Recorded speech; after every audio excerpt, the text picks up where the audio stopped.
Hello. The A Song of Ice and Fire is not finished in the Jetsons universe. I heard just yesterday that we are actually did we catch up to Jetsons timeline? Like George Jetson was born in the year 2022 or something like that. Um, the what have we got here? There's a lot we can discuss today. The First off, let's quickly talk about Westworld. I haven't like obviously just finished the last episode. I haven't watched it. But some people are like, why aren't you covering Westworld? Why isn't Swifty covering Westworld? And I think the reason is because the first two episodes of Westworld were really fucking bad. And then it got really good. But you already were kind of like soured on the first two episodes, and so it's really shaky, and so you're like, wait, what's like what am I supposed to cover now? Like, is it going to get better? Also, like the mystery seems to be, if there are mysteries, it seems to be more like season wide rather than like episode to episode. Like, unlike the previous seasons where we talk about the mysteries of like a single episode and what was going to happen in the next one. The mysteries seem to be more season wide speculation. So I don't know. It just didn't. I think it just didn't make for good week to week episode analysis and stuff. So, but but it's been really, yeah. This is, we're talking Westworld. Has Westworld been good? The fact that All Shift X hasn't made any videos is making me think it isn't. Well, yeah, I didn't either, because like I watched that first episode and I was like, I'm not gonna waste all of this time and effort. Like I've got other videos to make. And the first two episodes were just dreadful and boring. Like, and then all of a sudden, episode 3 and 4 came out, and I was like, oh my god, this is pretty good. I mean, better than season 3 kind of stuff. And then, I don't know, it's all kind of. I mean, we'll see how the whole season wraps up. I mean, I'll be happy if the whole season wraps up and it was really good. There's some interesting stuff in it, but certain things are just not melding very well with me. So the Dolores plot has been kept separate from everything else for a while, for perhaps too long, and we're kind of wondering like where it's going and how she functions. But. They I fell for their trick this season, and I was pleasantly surprised about there's always a season surprise, and I fell for it again. Westworld is CW garbage with a higher budget. I wouldn't say that. There's always like a really high-minded, like ambitious idea to Westworld.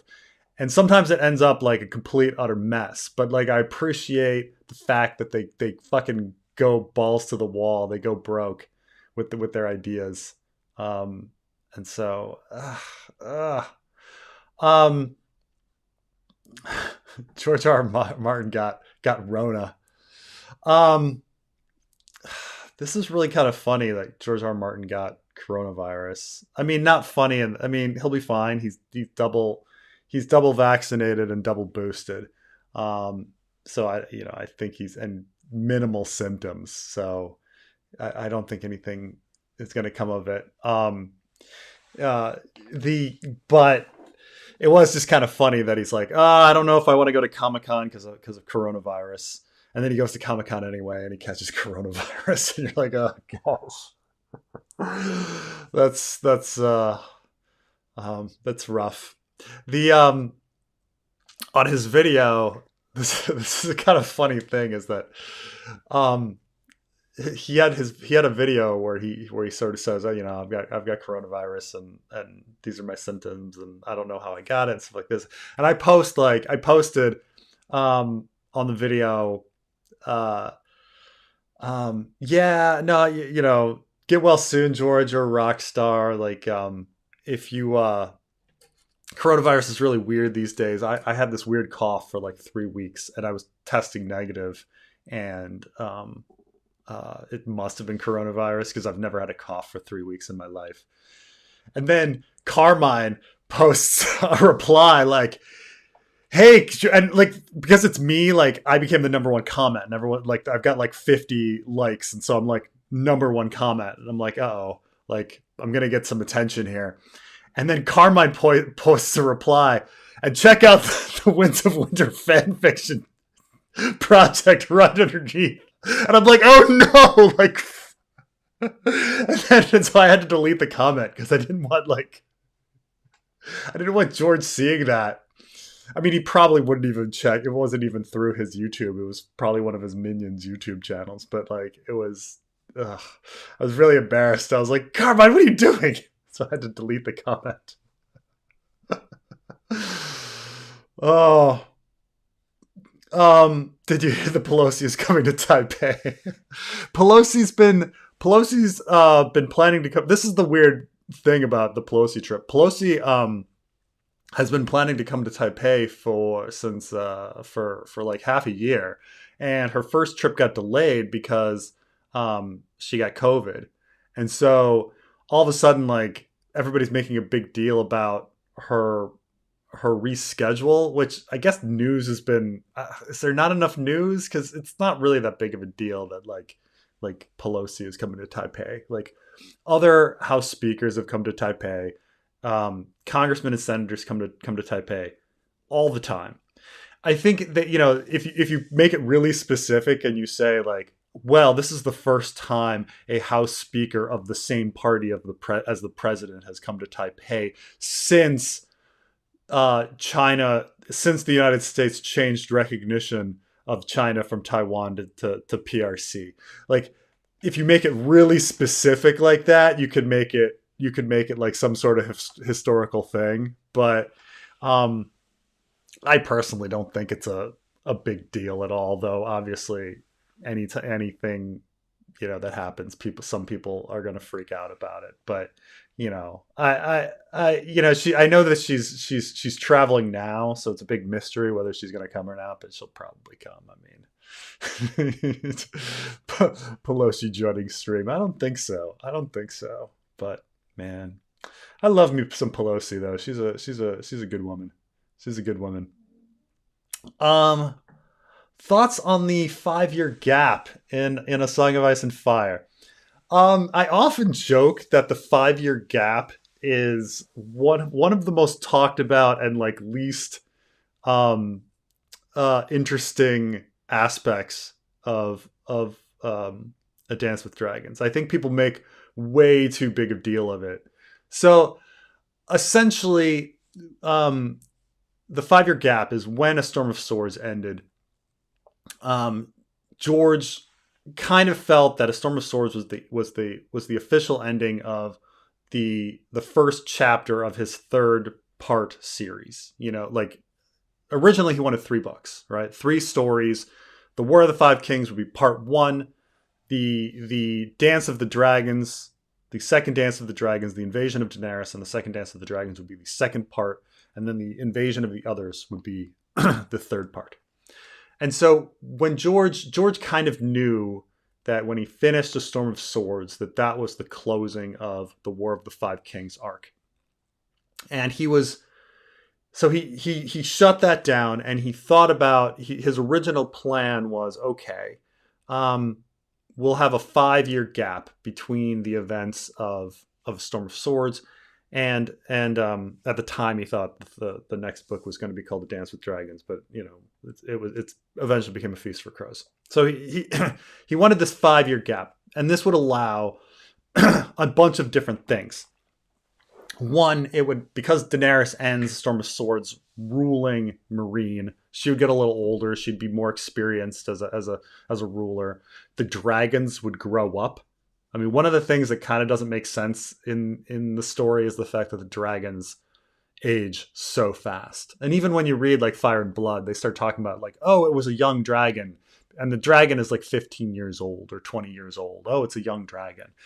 And so we have these dragons that, I mean, if they're born at the end of a Game of Thrones, which is essentially the year 299, and it's now like, one could argue halfway through the year 300, that our dragons are a year and a half old, and Daenerys is like riding around on them. So it's so then as well, the 5-year gap would allow Arya to become, more experienced at the House of Black and White. She could be an assassin, and Jon would be an experienced leader as the head of the Night's Watch.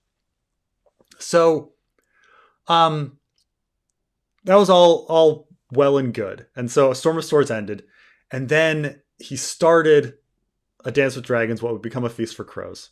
And the first thing he did is he wrote, the first chapters he wrote had to do with the Ironborn. And so he was like, okay, well, and he wrote all the Ironborn chapters kind of together, and they were published even something called Arms of the Kraken. So he kind of wrote those stories, and he's like, okay, so I've got the Ironborn, and that story is going to end with Victarion heading to Slaver's Bay to meet Daenerys.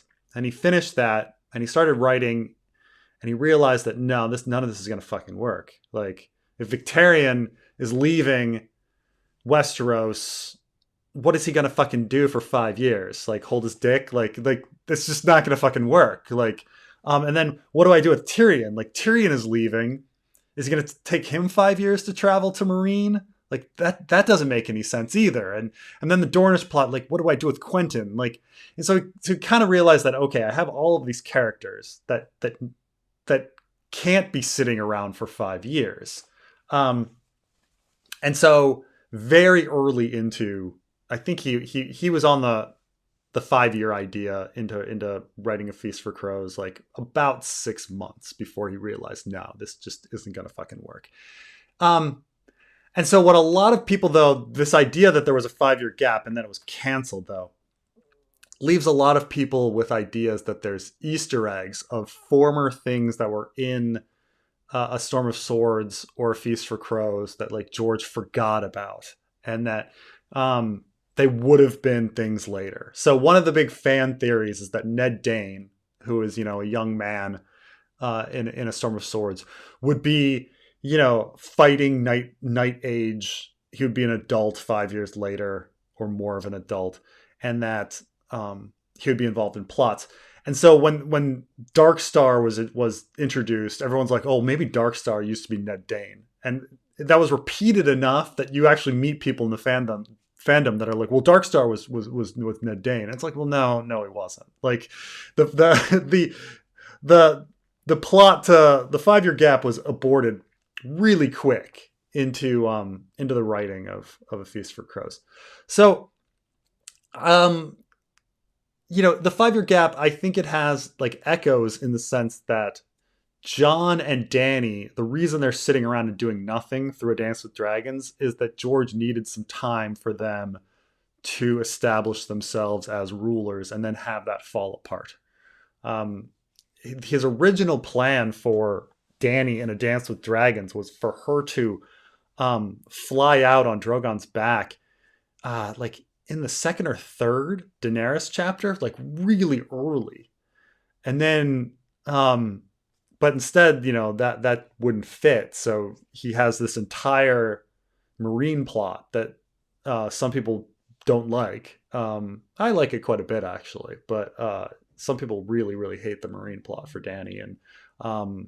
And a lot of people are quite bored with the Jon plot in A Dance with Dragons. And I actually do think the Jon plot is rather boring in A Dance with Dragons, but they needed them sitting around and doing nothing.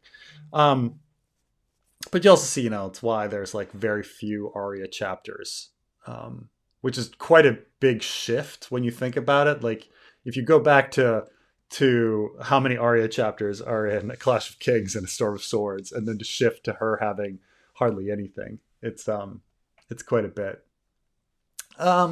So, I mean, those are my thoughts on it. Like, my thoughts are, there aren't as many Easter eggs as you think. Like, in a specific sense, you can definitely see the broad strokes are still there. Like, Jon and Dany, like, doing nothing for a book is because of the 5-year gap.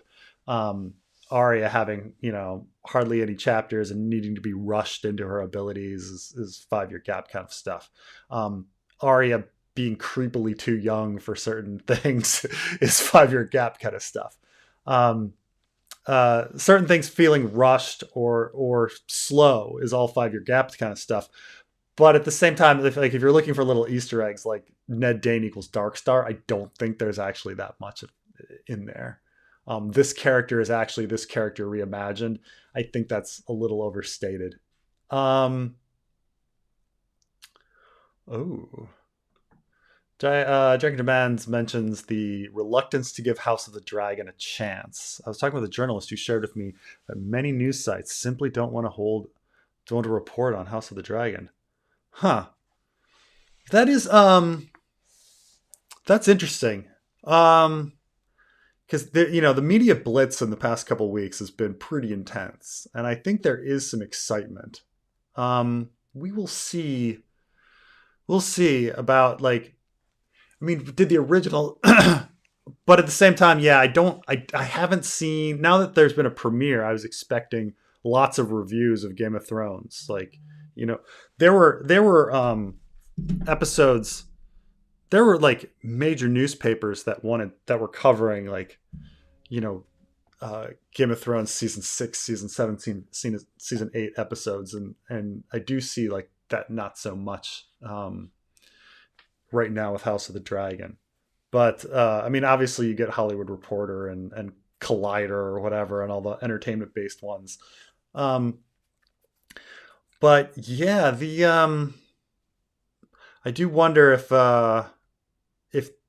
people, everybody gets in these group thinks, right? That they think, oh, maybe people aren't interested right now, and we're not going to cover it. And then all of a sudden, when everybody gets into it, they'll all cover it. Game of Thrones, Game of Thrones seasons 1 and 2 were great, and there wasn't that much attention to. There was some attention, but it was not among the mainstream media yet. So yeah, maybe they are kind of burned. They're still on that story of Game of Thrones season 8 was horrible, and so they're not ready to dip their toe yet. I think the minute, because right now the reviews of episode 1 are really positive right now. And now granted, when people go see sneak previews in the theaters and things like that, you're more likely to say something's really great. And whether something is really good is largely, if the whole season fits together. But right now things are pretty positive. So I think maybe it'll come back, especially in the whole narrative of Lord of the Rings versus House of the Dragon, head-to-head kind of thing. I think will probably be some news stories. What is my favorite aspect of the Forsaken chapter?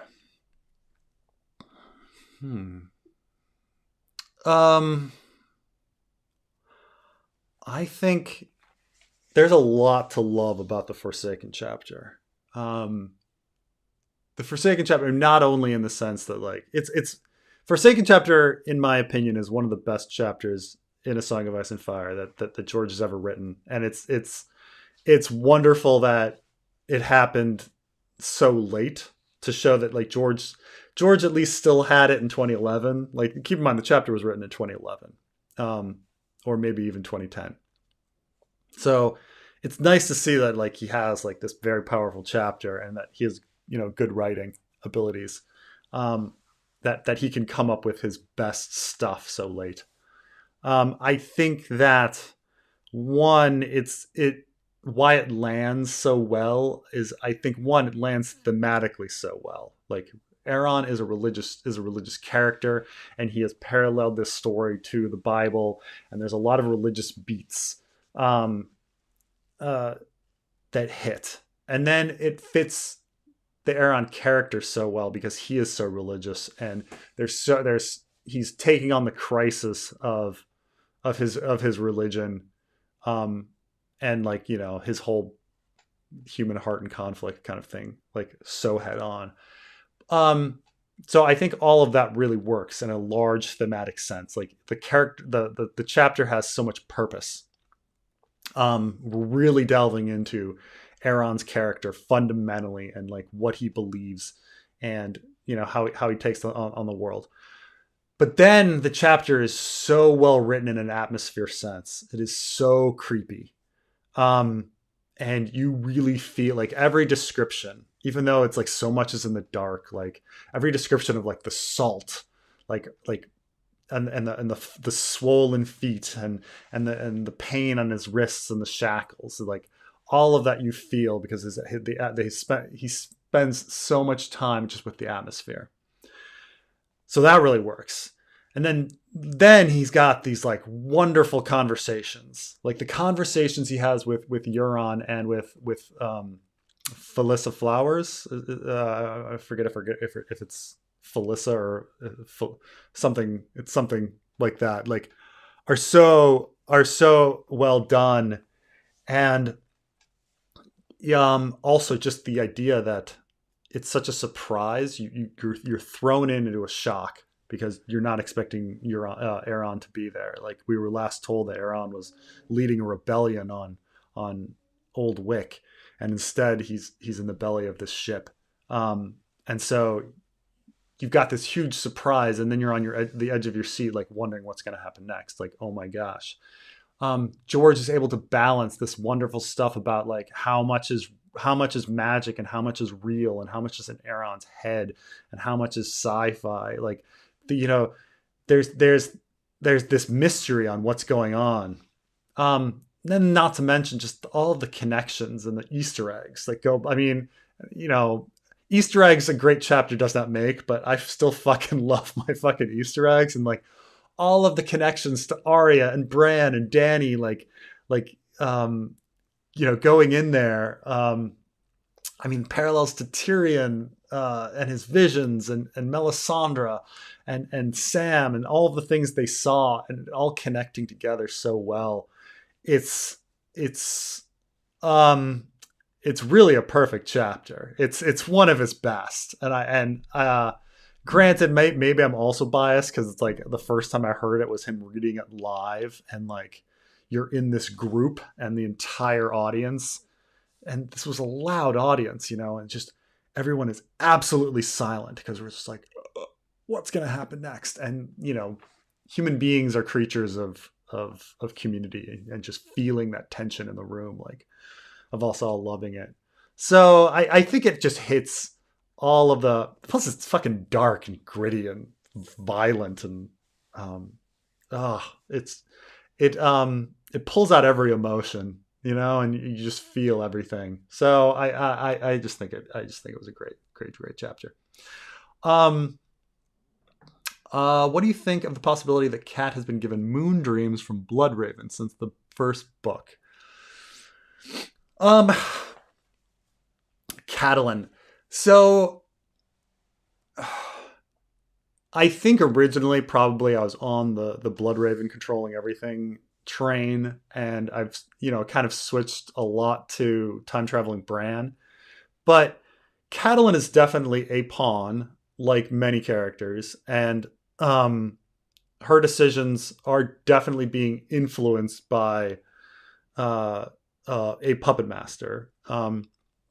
Most notably, like the very heart of the book and all of the action at the beginning of the story is the stag and the direwolf. The direwolf choking on the stag and being found in the snow in the north, and how that affects Catelyn. And Catelyn, it's Catelyn's decision to tell Ned to head south. And we have to imagine that, had things been left otherwise, Ned wouldn't have gone south. Whether that happened in a previous timeline, and time-traveling Bran saw the previous timeline where Ned didn't go south, and how things went, and how he needed to insert that fake idea to mess with Catelyn's head, to push all the action into motion. So she, so in that sense, like, she's definitely being controlled. Now, the one time where her mind is really messed with is right before releasing Jaime. And I understand that a lot of people don't like the idea that Catelyn had her mind messed with right before Jaime's release, because it like takes away her agency and the cleverness of of what Catelyn feels and her feelings for her children. But it's just too weird of a scene. Like, so people that don't know what I'm talking about, like Catelyn goes in to see her father, and she's sitting there watching her father in bed, listening to music in the background, and then all of a sudden she loses time. And this is a losing time moment. There's many of these in the series. Like, most notably, Sam loses time right before he steals the babe. All of his friends are ready to run and leave, and they tell him to go with him, and he loses time and doesn't go, and then steals the babe and goes on his own way. Another one is, of course, like Jon loses time in his room right before he goes up to rescue Mormont from the White. Like, he's sitting in the room. He's like, I'm totally not going to sleep. He looks at a candle. Boom. Time goes by. And then all of a sudden the guards outside are dead. And Jon goes up to rescue Mormont at just the right time. Well, it's not even Jon. It's Ghost rescues Mormont at the right time. And thus Jon gets Longclaw and as a reward and all of this sort of stuff. So, I think without a doubt, like, since she loses time, that she was going to get, her mind is getting messed with.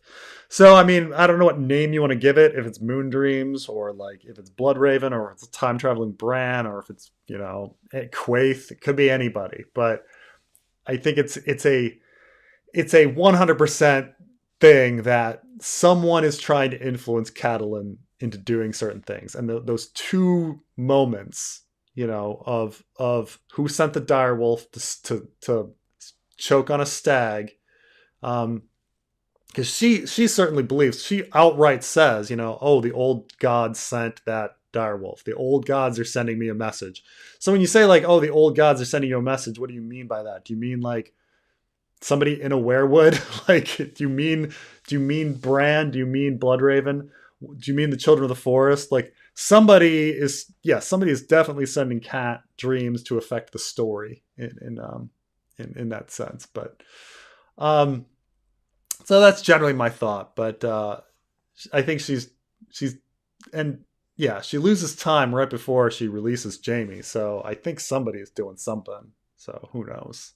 Who knows who it is? But I think it's a 100% that somebody's messing with her head. Well, I mean, she's dead now, so I don't know. Are we going to get a weekly Chad Summerchild Hot D of the Week award for Hot D? I haven't thought about an awards. I mean, obviously we're going to do some things with Hot D. Like, obviously we're going to have a live stream, here right afterwards. I'll probably do some sort of Brandon, Sweet Robin, and Chad, like, adventure comedy thing, and then whatever else I have time for, an unserious Q&A, a real review, podcast with Carmine, whatever we can kind of fit in the time. But we'll see how much time we have. It's tough. Yeah.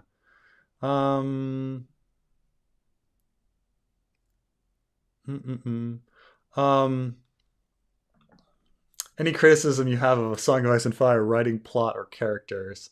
I'm curious if there's anything in the series you didn't like. Yeah, I mean, there's loads to like, and there's loads not to like. I'm trying to think of like some rather obvious stuff. Somebody when I was talking on my overanalyzing House of the Dragon, somebody mentioned that one of the things that's really weird is about the melees, and how, like, everybody's just willing to go into a melee, despite the fact that, like, it's incredibly dangerous and you're probably going to break some arms and legs. Like, some people are going to have live steel and you're going to have a tourney sword. Like, why would anybody bother, like, going in and risking their life and dying? Like, the fact that there was such a lack of respect for life in it does seem kind of unrealistic. Like even when Sir Hugh dies, like Sir Hugh dies at the tilts, and all they do is they clear him off and they cover his blood up with sand, and then that's it. And I do think that the other characters being so callous and not really appreciating life and not being shocked by death is not very realistic. I mean, I understand that it's like action, and when we're in action movies, people die and everybody moves on. It's not really how the world works. Like when people die, like, things do stop, but I'm trying to think of other things. I think a lot of the children act too old, which is a big criticism in the sense that like Bran and Arya are major characters, and the beings inside them thinking are just a little too old. Like he really tries to think about things from a child's perspective. But it's one of the reasons I like Sweet Robin so much, is that he's, one of the only characters that's like somewhat real when it comes to being how ridiculous a child is. And so considering how much children play a role, I don't think it's realistic. It's still good. I mean, we all get by it, we all get past it. We're like, well, I just don't think of Bran as a 7-year-old or an 8-year-old, a 9-year-old. Like you just tend to think of him as being older, and you sort of get by it. I mean, it's the same. We all watch these high school comedy shows on TV or high school dramas, and that's not how high school kids act. That's how 25, 30-year-olds act. The age of the actors portraying these high school kids, and it's just kind of something we just go into. We just imagine them as someone older. Well, they wouldn't be in high school, would they? Like it's just so in that sense, I think some of the characters are written too old. I think they're a little too callous. They're not shocked by death as much as they should be. It's an exaggerated, cruel world, Westeros, and granted that's for effect. But other things, I think that I also think that George has not had enough of the White Walker others plot. Like in A Song of Ice and Fire, he's meandered quite a bit. I mean, I think we all know that like A Feast for Crows and A Dance with Dragons meanders. I think we all like criticize the travelogues and for most of the books, if you say to me, like for the well-written plots, like if someone says like, oh, what did Dany do in Daenerys 1, A Clash of Kings? I can tell you exactly what Daenerys did in Daenerys 1, A Clash of Kings. And I can tell you exactly what she did in Daenerys 2, Daenerys 3, Daenerys 4, Daenerys 5. It is a very together, streamlined plot. It's the same with like, the Ironborn stuff and the Dornish stuff.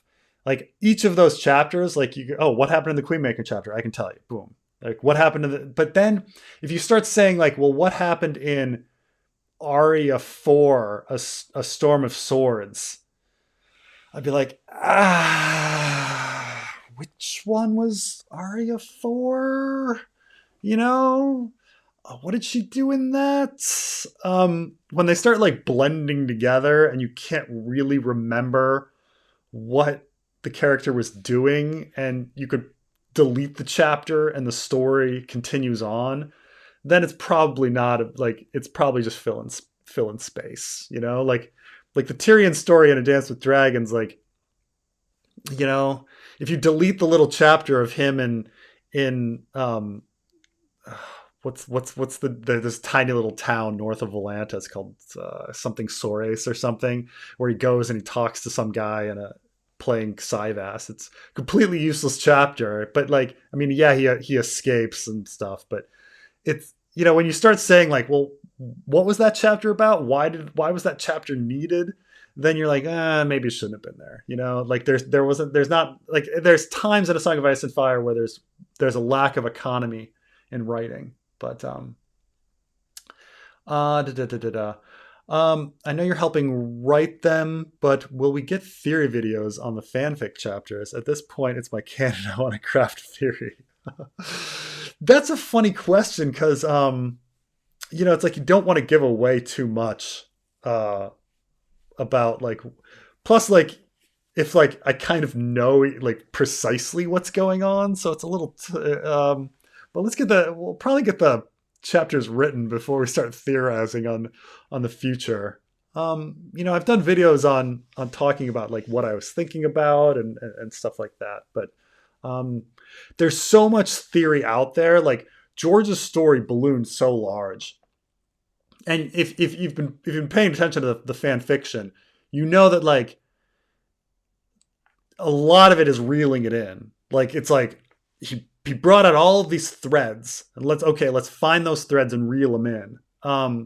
For example, Arya Hota has Janos Slint's like 3 sons in it. And it's like, those sons were introduced. I doubt George might have forgotten about them. Who knows? Who knows if we'll ever get another book? Who knows if the 3 sons will ever appear again? But he introduced that thread, and it's like, well, let's bring it in. Let's bring it in. Let's tie these things in, tie it all together. And so it's like when we talk about like theorizing and the story getting bigger and bigger, I kind of want to like pull it in, resolve it, answer the questions, and try to pull the threads together, rather than like coming up with new possibilities. And because man, the story got big. The back got big. What do you think the cause of Jon having super strength 3 times during the books? Also, N plus L equals J, and we're in a recession. That's a lot. The recession thing we can just talk about real quick. Like, I think we all know, like, there's not much to the recession talk. I mean, we kind of all know that we were in the pandemic. We kind of came out of the pandemic and everybody went on a super big spending spree because they're like, finally, I get to do something. And now we're like easing back into like regular life. So like, it's I don't think the recession means much. But Jon having super strength 3 times, I think it's him tapping into Ghost at various times and him having his mind controlled by Ghost or someone through Ghost using a but yeah, he all of a sudden hulks out. I'm trying to remember the third time. He hulks out once when he gets called a bastard by Alistair Thorne and jumps over a table and tries to kill him and loses time, and his friends all pull him back, and then he ends up, and then the second time is against Iron Emmett, when training in the yard, and I think we kind of all know that it's but yeah, I think it's just Ghost's like aggressive direwolf influence like fusing with him and somebody trying to make Jon do various things. I mean, Jon needed to be in that cell in order to save Mormont, in order to get the sword, in order to have Mormont decide that they're going to go north and stuff like that.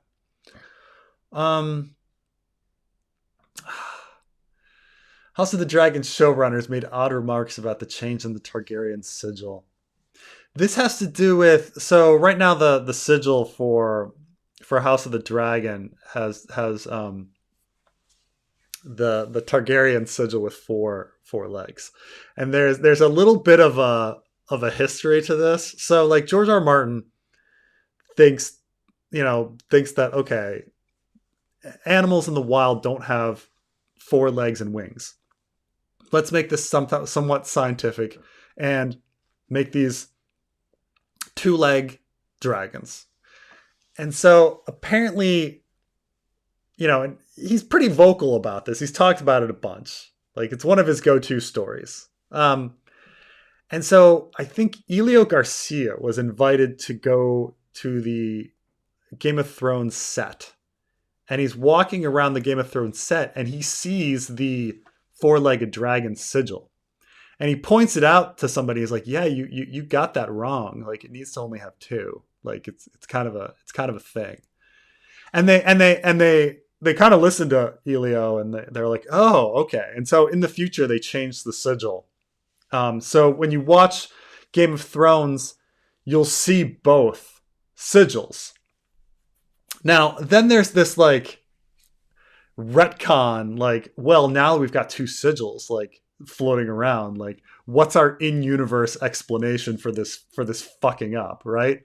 So now they're like trying to come up with some sort of in-universe explanation for the two sigils.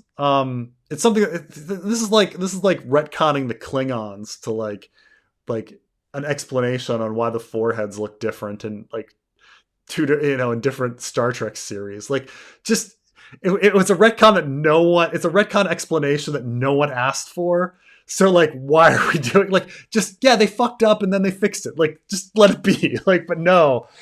Now they're like, well, at different times they were using these different sigils, and so like because Daenerys was in exile, she didn't know what the sigil looked like, and it's a waste of time. Like, they said, it doesn't like, yeah, they fucked up, and like they don't need an in-universe explanation to like cover this. Like, there's like entire Star Wars books like built on like just like goofs, right? Like, well, let's try to explain that goof so it's no longer a goof. Like, no, it was a fucking goof, okay?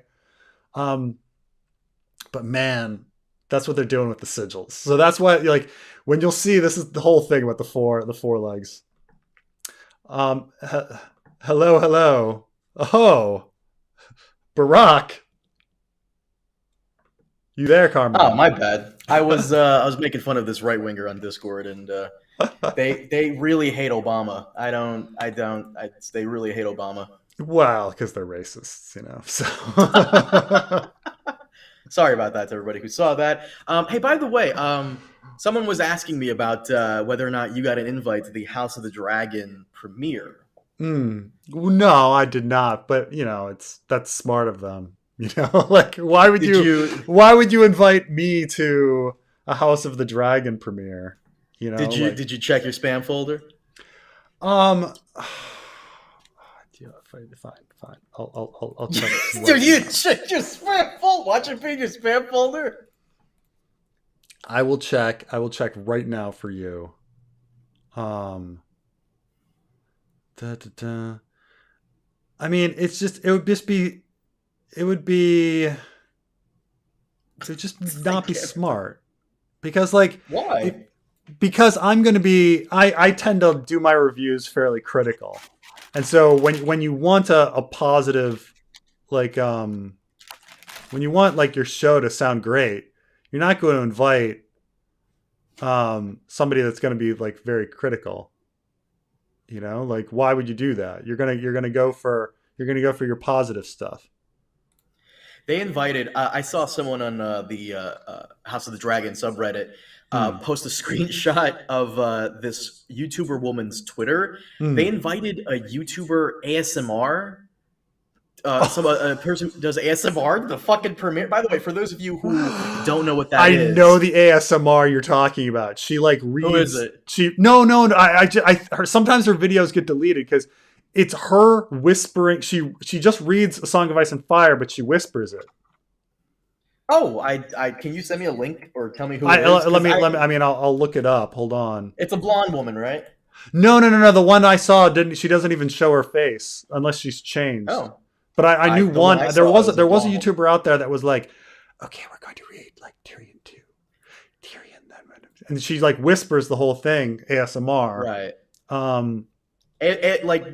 Someone just asked in the chat, ASMR is basically where you whisper. There are ASMR people who, there are men who have like big scraggly beards, and what they'll do is they'll come on and turn up their mic, and they'll scratch their beard very slowly, so you hear all that, and that is like a part of ASMR. There are people who will just eat and turn up their mic and eat, and you'll hear all that.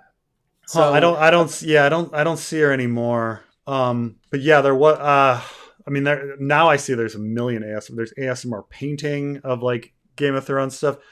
Man, no, ASMR is huge on YouTube. I'm sure if people don't know. I mean, it's just like millions and millions of views. Like it does make me think about like because people tell me all the time like a very very common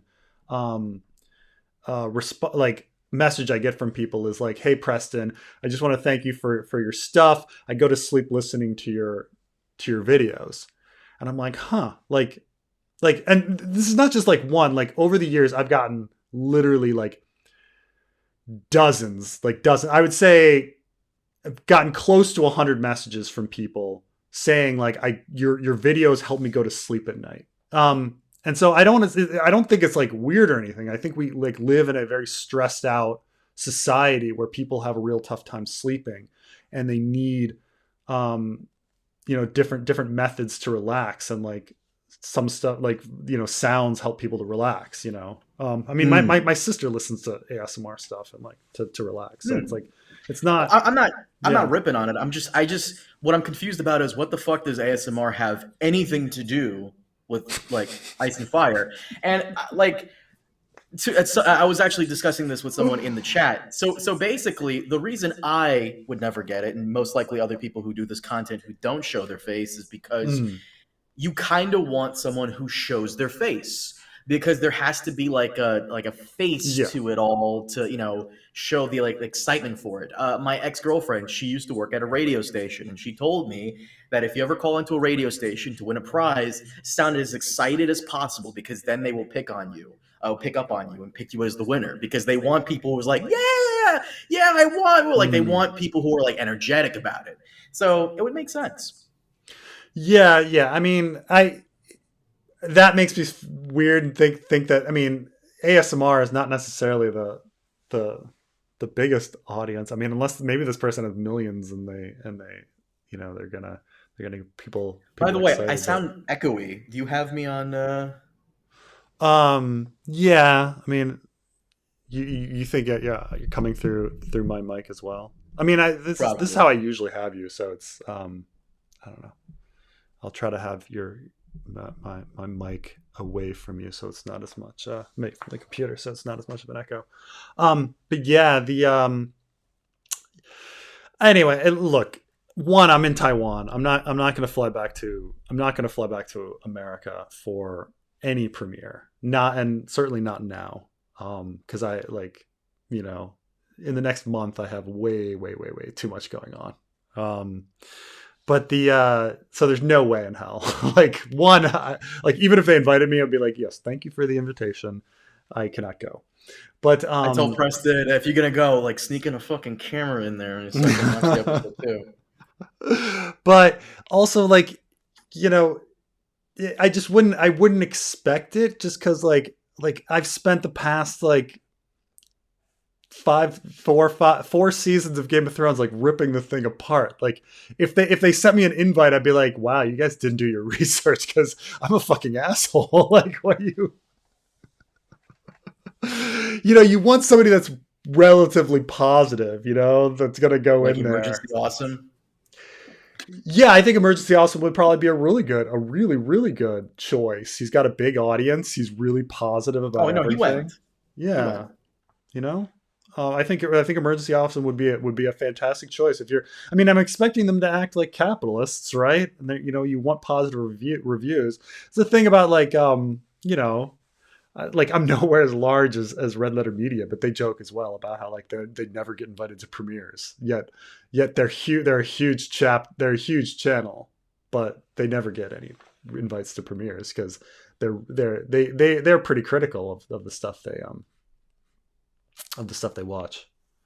Not that they don't like stuff, but like they're very critical of stuff. Yeah. Is Gilly's baby the babe with the power of voodoo? I don't think the babies have any power of voodoo. I don't know. I'm not quite sure what that means. Like the incredible, Gilly's babe in the books is is rarely seen. And Dala's babe is seen a little bit more, but still very little on them. They're just babies. We hear about how much they cry and how much milk they drink. That's about it. Will the squishers play any role down the line at all? I don't think so. I think the squishers are there purely as a metaphorical reference. And if maybe the squishers are real, maybe they're not, but they're obviously just supposed to be a stand-in for the others, and you're supposed to learn things about the others by thinking about the squishers. I mean, maybe in a grand sense, like the same thing that created the others is the same thing that created the squishers, and we live in this world of genetic engineering, and there was this, some people chose to genetically engineer themselves as fish people to go into the water during the long night, while some people chose to genetically engineer themselves into ice people to go north of the wall. Maybe something like that could be the case, but I don't think that they'll play any role, unfortunately. Great and powerful turtle versus Dany riding Drogon. Who do you have in a fight? The great and powerful turtle is probably more powerful than Dany on the dragon, but he's like, I think his powers are influenced by his like level of security and belief. So like the great and powerful turtle is this like, I mean, hardly anybody's read Wild Cards, so I'll have to explain Wild Cards. But the great and powerful turtle is this incredibly powerful telekineticist, insanely powerful. However, he's really insecure, and so when he's feeling insecure, he can't really do stuff. And so he's built himself a VW bug, and he hides inside the VW bug and then floats around in the VW bug. And while he's like encased in that VW bug, he feels more confident and safe. And so he's more powerful.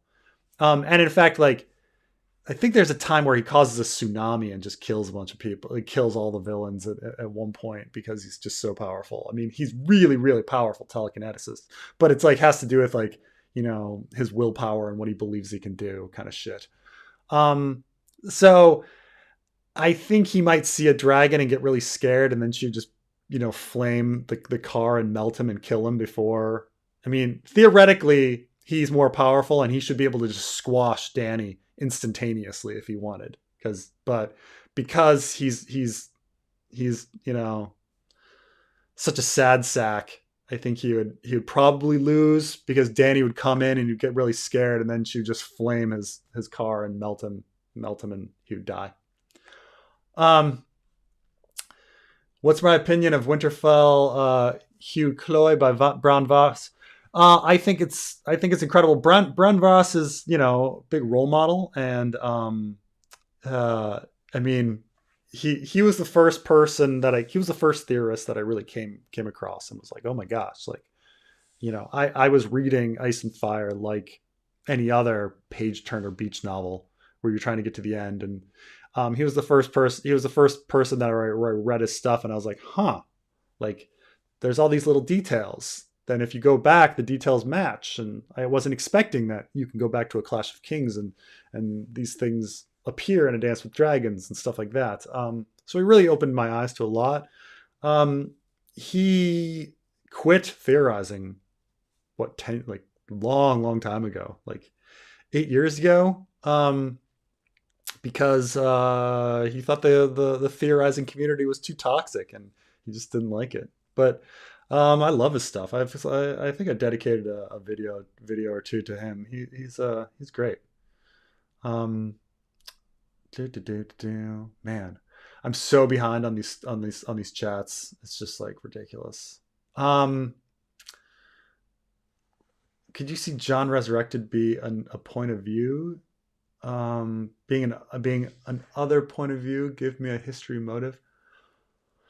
I think that Jon should stop being a point of view. Like, realistically, I don't think Jon should be a point of view moving forward. Even if Jon is a character, like Catelyn, There's just not enough room for points of view. So I think he should kind of disappear as a point of view, if I'm reading this question correctly.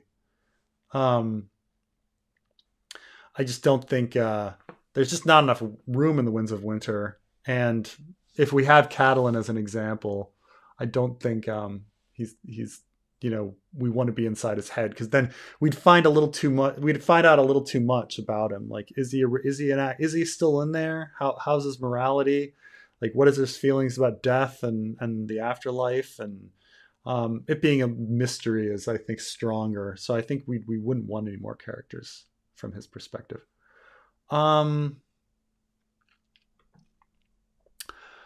A Song of Ice and Fire is full of interesting characters. Pick 3 that you'd like to see in a spin-off akin to what they would do with Jon Snow.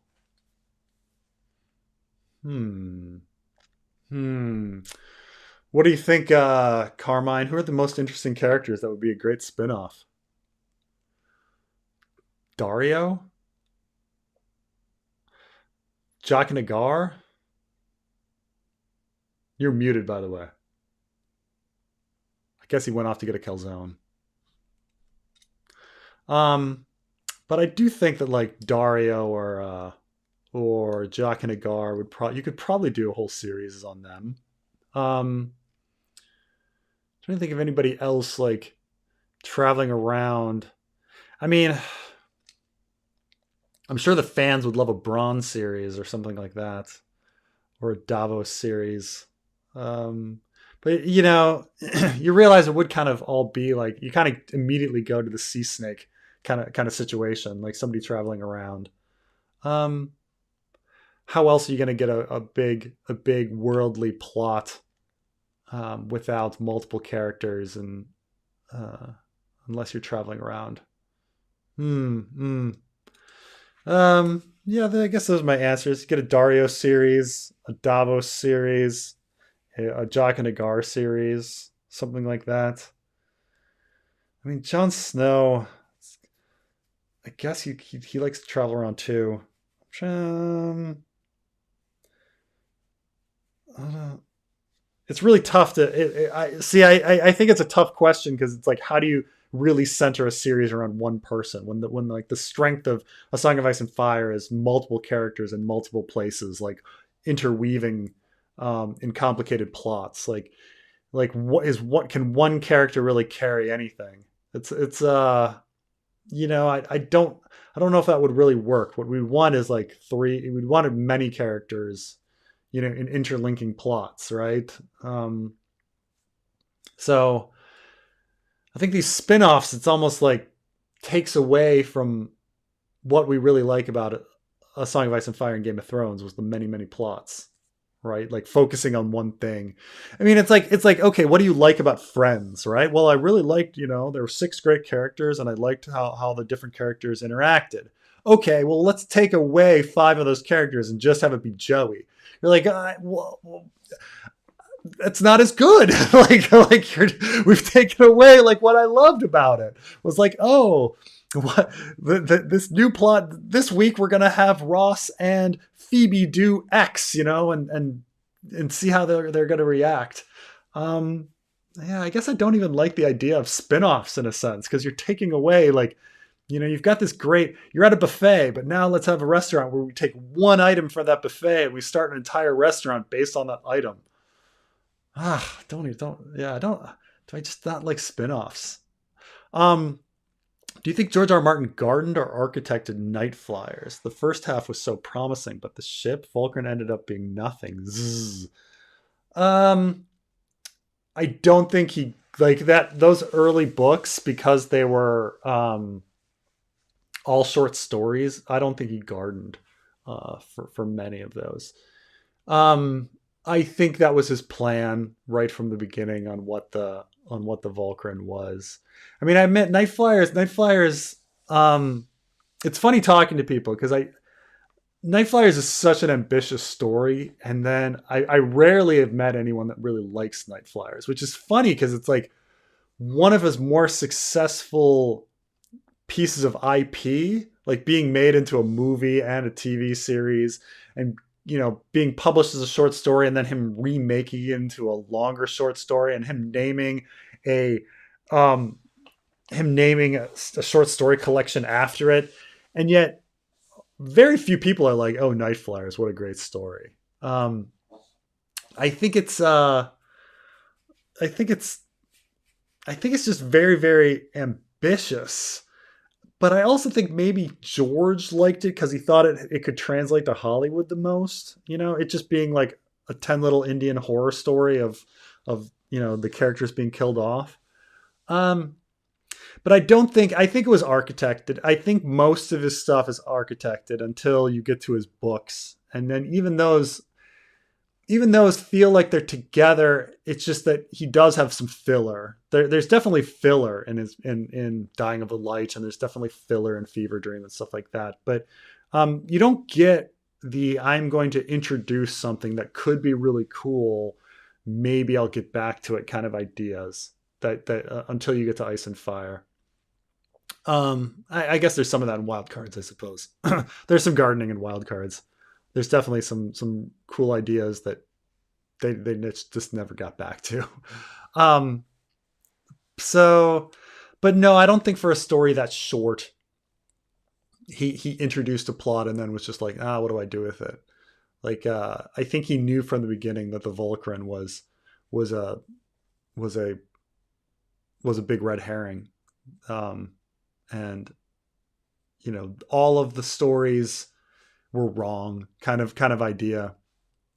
And he uses that idea a lot in Ice and Fire. The fact that like, if we have many different people thinking about something, are they collectively right? Because if we look at the similarities between their stories, and sometimes that's true, and then sometimes it's not. Sometimes just everybody is wrong. And that was the neat thing about the Volcran as a concept. Like there are aspects of the Volcran that everybody was right about, but in the end, everyone was wrong about the Volcran. And you can't just like look to everybody's stories as that. Um, Maybe not spicy time, but have we talked about Pelosi visit? We did talk about it already. I don't think there's too much there. I think Pelosi's just visiting, and you get lots of congressmen and senators that visit. There's a little bit of saber rattling, but I don't necessarily think it's anything. Uh, it's anything to think about. The Like I say, it's only a big deal if you like go really specific into what the Pelosi visit is. They'll be like, oh, it's the first time a House Speaker of the same party as the president has visited Taiwan. You're like, oh, so other House Speakers have visited? Yes.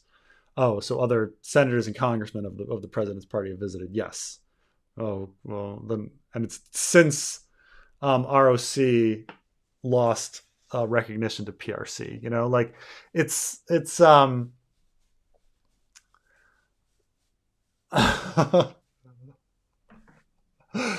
oh, okay. So earlier I had a question about the power of voodoo with the baby, and it was a reference to Labrynth. Oh my gosh, it's been so long since I've saw Labrynth that I have to like look up what exactly power of voodoo. Oh, there it is. So I can't play it or else I get copyright striked, but you remind me of the Babe Power of Voodoo. You remind me of the Babe Power of Voodoo. Um, huh.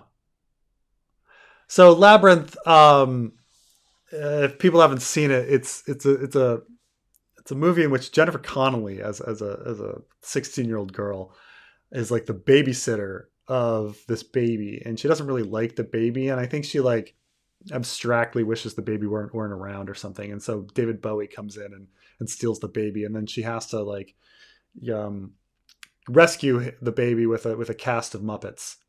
Um, and it's I remember it being okay, but I've totally forgotten the song of Power of Voodoo, and I guess he wanted the baby for some sort of. Now I'm gonna have to look up like why he wanted that baby. Um, 1986. Because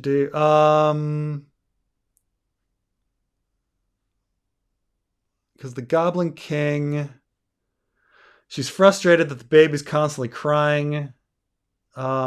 She rashly wishes that Toby be taken away by the goblins in her book, and so Toby the Goblin King. Okay, so he's the Goblin King, and he's trying to take a baby. And so she has 13 hours to solve the labyrinth to get the Goblin King back, or get the baby back from the Goblin King. And she meets a dwarf named Hogel who aids her to enter the labyrinth. Okay. What's the Goblin King's motivation? Like, what does he want? Like, he just wants it for magic?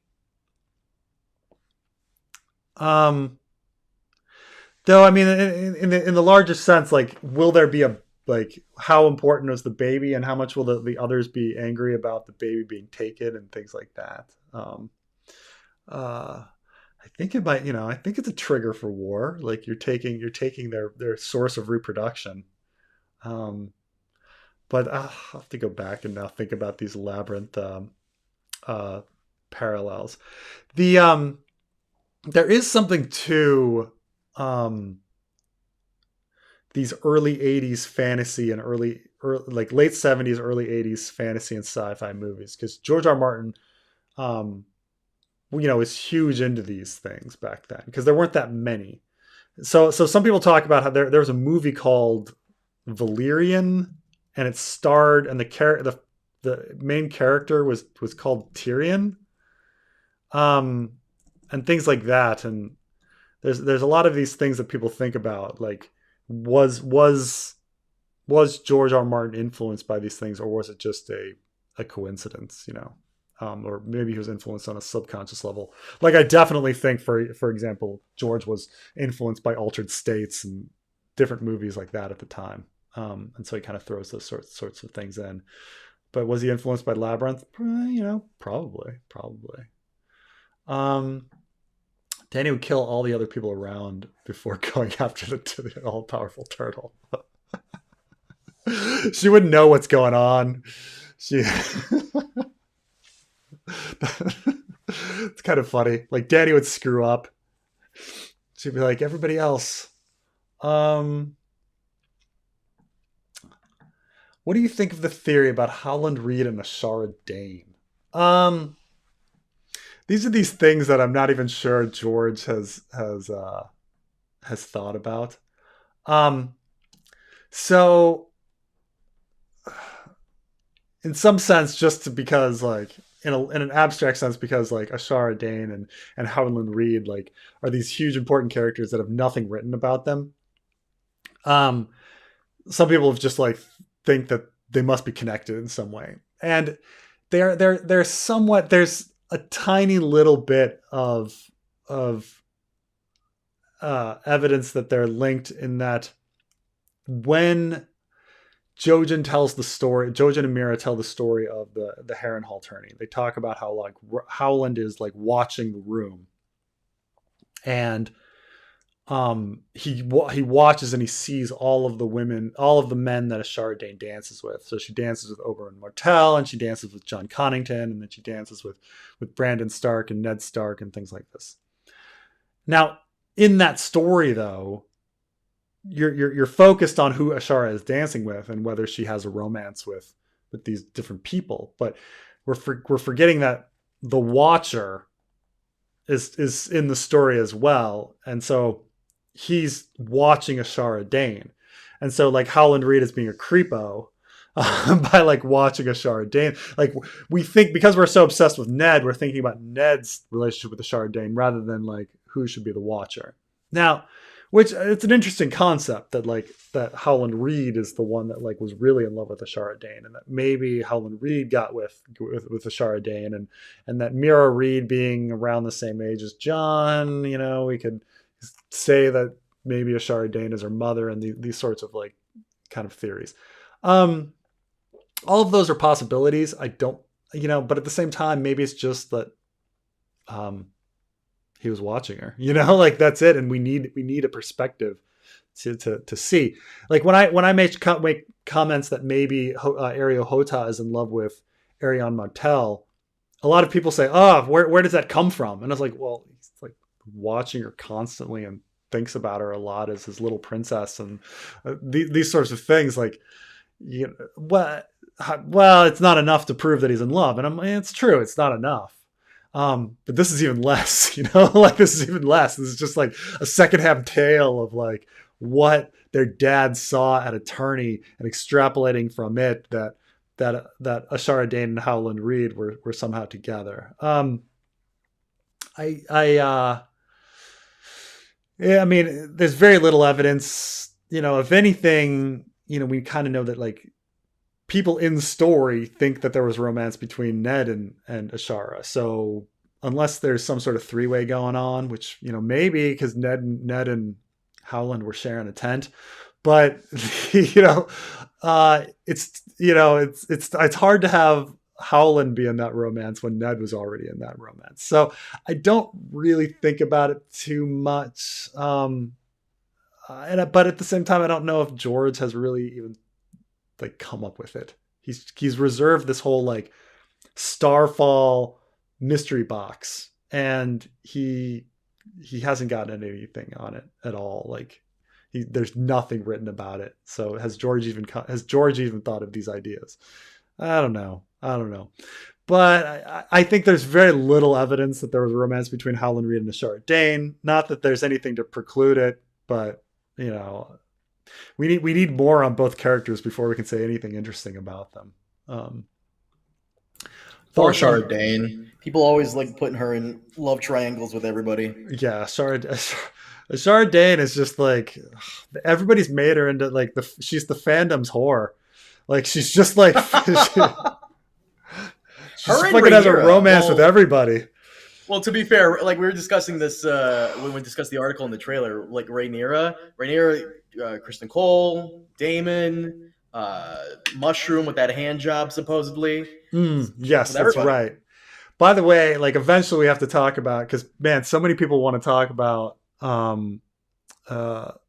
Rhaenyra's children. Like anytime I say like, you know, the text is ambiguous. Like we don't know if they're bastards. Like I get so much pushback from people that are like, but they have brown hair. Come on.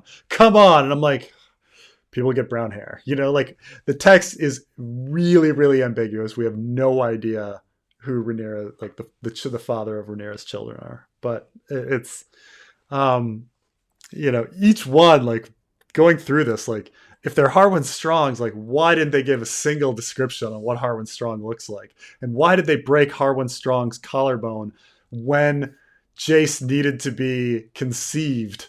You know, like, you know, like like George is purposely trying to make it so you just don't know. But yeah, Rhaenyra could have a romance with anyone and everyone. Kristen Cole, Harwin Strong, Mushroom, Laenor, Daemon Targaryen, or anybody else. Like, you know, what did we come to the conclusion that she has a kid from every single one of them? Yeah, I mean, that's the other thing. Some people say, well, maybe one child from each person. It's like, okay, you know, we have no evidence for or against that either. You know, that could very much be the case that each child is a different person. You know, that actually every night it was like a 5-way. There was like 3 separate gangbang instances, and so we have no clue who any of the Rhaenyra like father are. The fandom's whore. That's so fucked up. But no, yeah, all the fandom uses her. Yeah, it's true. Like, I mean, it is kind of sad because like when we think, like, now that I think about it, it's a little fucked up in that the only use Ashara Dayne is like a birthing vessel for various people. like, oh great, I've objectified Ashara Dayne to the point where the only thing I care about her is who's fucking her and who she's baby made. You know, like she hasn't done anything else except the only use she is to the story is whether or not she could be like somebody's mom and whether she fucked somebody once. Yeah, I mean, this is almost like why I kind of want her to be Quaithe, because then she'd at least be doing something rather than just birthing and being fucked, you know? Like, I want some sort of aspect to her character, or Septon Lemore, you know, like have her be have her have some sort of function, rather than just be like baby maker.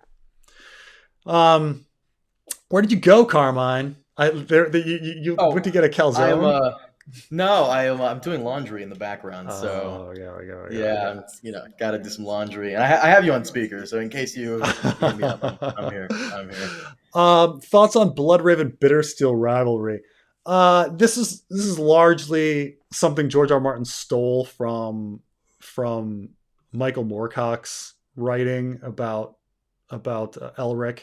Bloodraven is just a character that was stolen from the Elric stories, and Elric had his own Moriarty, like, you know, and so Bittersteel is just that. So I think George R. R. Martin was just, you know, throwing stuff in, and, you know, oh, I've got this Bloodraven character. I guess he's gonna have a Bittersteel. He's gonna have the opposite. And man, a lot is stolen from that from Erlich or Elrond. Oh, fucking A. I'm totally like blanking on. And then somebody always makes the joke like, oh, George R. R. Martin loves more cock. Yes, he does. Yeah, but I think it's Elric.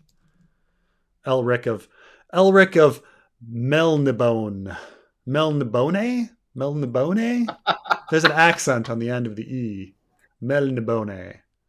Which is like, Melnibone is like this Numenor island. It's a dragon stone. It's all the same kind of thing. All stuff. Give it to Lindelof. Man, you know, I've been looking for like what Lindelof is gonna do next, and apparently he's doing some show for Peacock, which I'm just like, that's beneath you, dude. That's beneath you. So if you don't know, Damon Lindelof is like, he did The Leftovers, and then, well, he was involved in Lost, right? And then he did The Leftovers, and then he did The Watchmen. Then he did Watchmen, and like The Leftovers and Watchmen were both like fucking epic, incredible. And so now everybody's like, what's Damon Lindelof's like next thing? Because he's so fucking good. And his next thing is like hardly anything has come out about it. But it's something that's gonna be on Peacock called shit.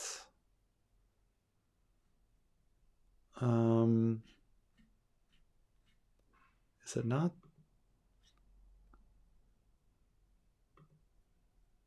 trying to remember. God, I'm trying to. The name of it. I mean, I'm definitely gonna be watching. I'm definitely gonna try to watch it, but it's on Peacock, and who has Peacock? Like, that's just It's called Mrs. Davis. Is going to be the new thing. Betty Gilpin will star in the lead role of Damon Lindelof and Tara Hernandez's upcoming Peacock drama, Mrs. Davis. The series was ordered in May 2021. The plot details have been kept under wraps, beyond the fact that it'll explore faith versus technology. In the end, Gilpin will play a nun who goes to battle against an all-powerful AI. Jesus, what? What is happening? Oh my god! Oh, what? Oh, like the minute I heard, like, I didn't know that about it. I knew the title was Mrs. Davis. I'd heard that, and it was going to be on Peacock, and I was like, oh, what? He's just doing a regular drama. Now it's like, oh, it's actually going to be a nun battling an all-powerful AI. What? In addition, Owen Harris, who was part of Black Mirror, will executive produce. Oh, so it's going to be. Wow. Okay. That sounds interesting. I fucking love my Damon Lindelof. I mean, the thing is, like, how much can someone do, like, bad before um this love for people that have seen Labyrinth. I mean, I've seen Labyrinth like several times, but it's just been many, many years. Um By the way, you got like 4,000 super chats waiting, so. I know, it's tough. Okay. Three things we need from the fanfic: Euron with an army of squishers, Jon Satin together, and Quentin survives and returns to Doran and Arion deformed. I mean, I think that definitely Quentin, that last part with Quentin is happening. We're gonna have that, but I would assume the last thing. The Jon Satin thing is so fucking weird. I feel like it's like a lot of the fandom who really want this for some reason. I don't know why.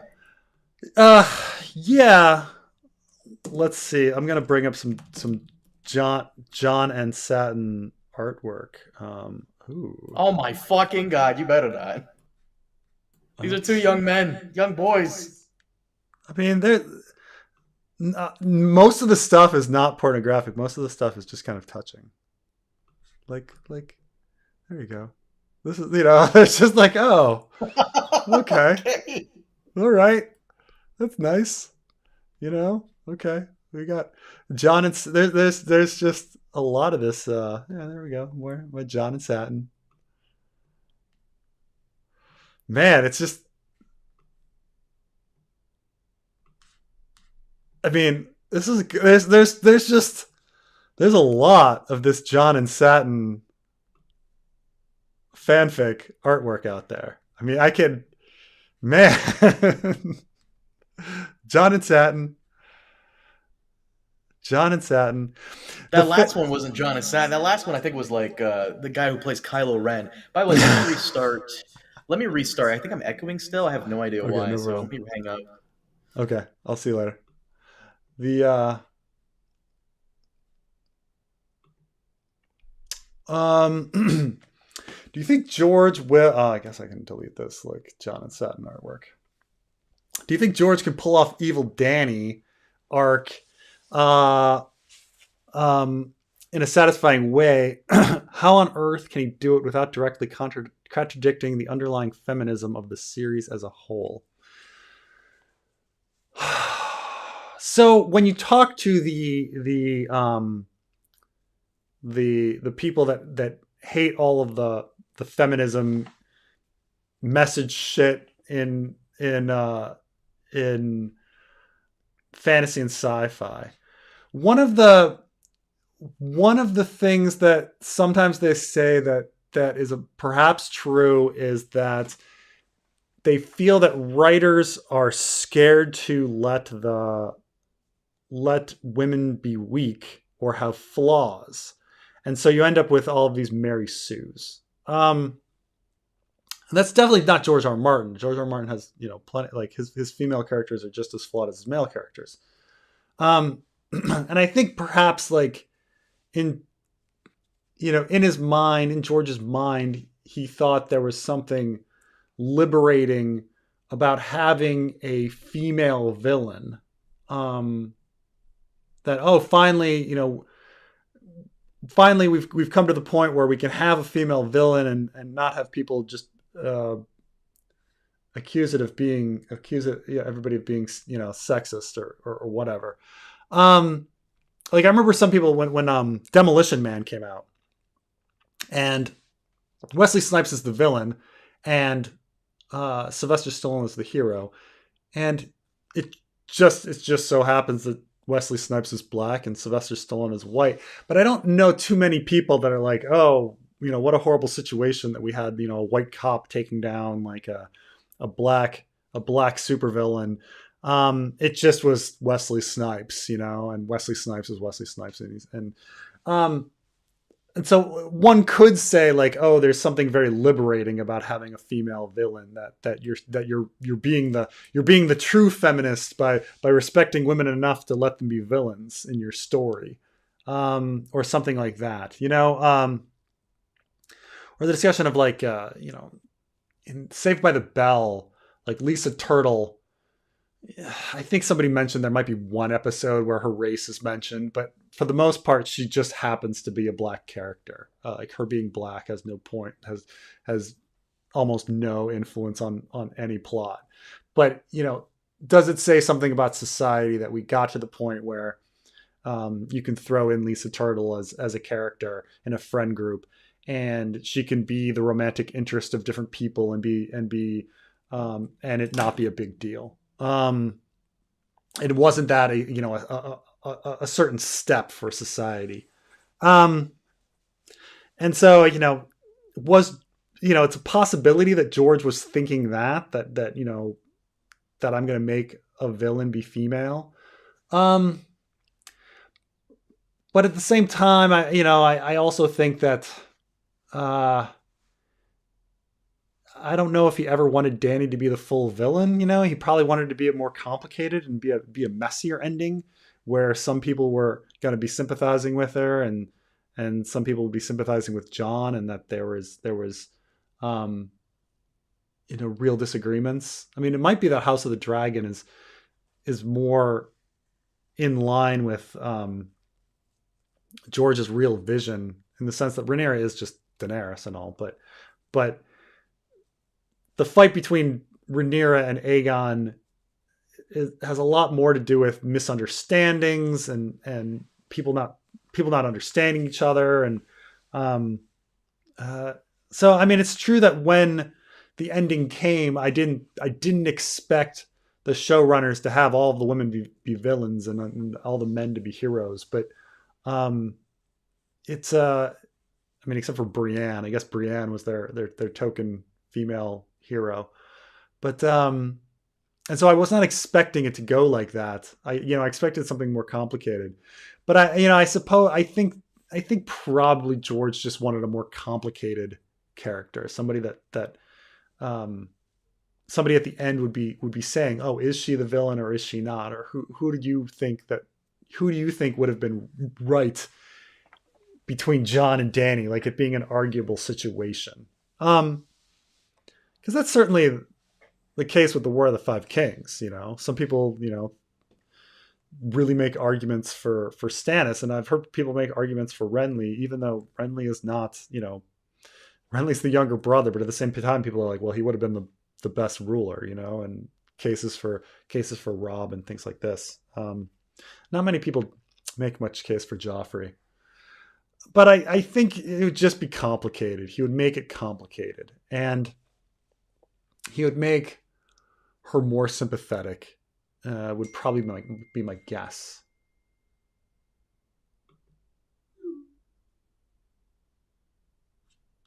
I got a weird message, weird text from my sister. Okay.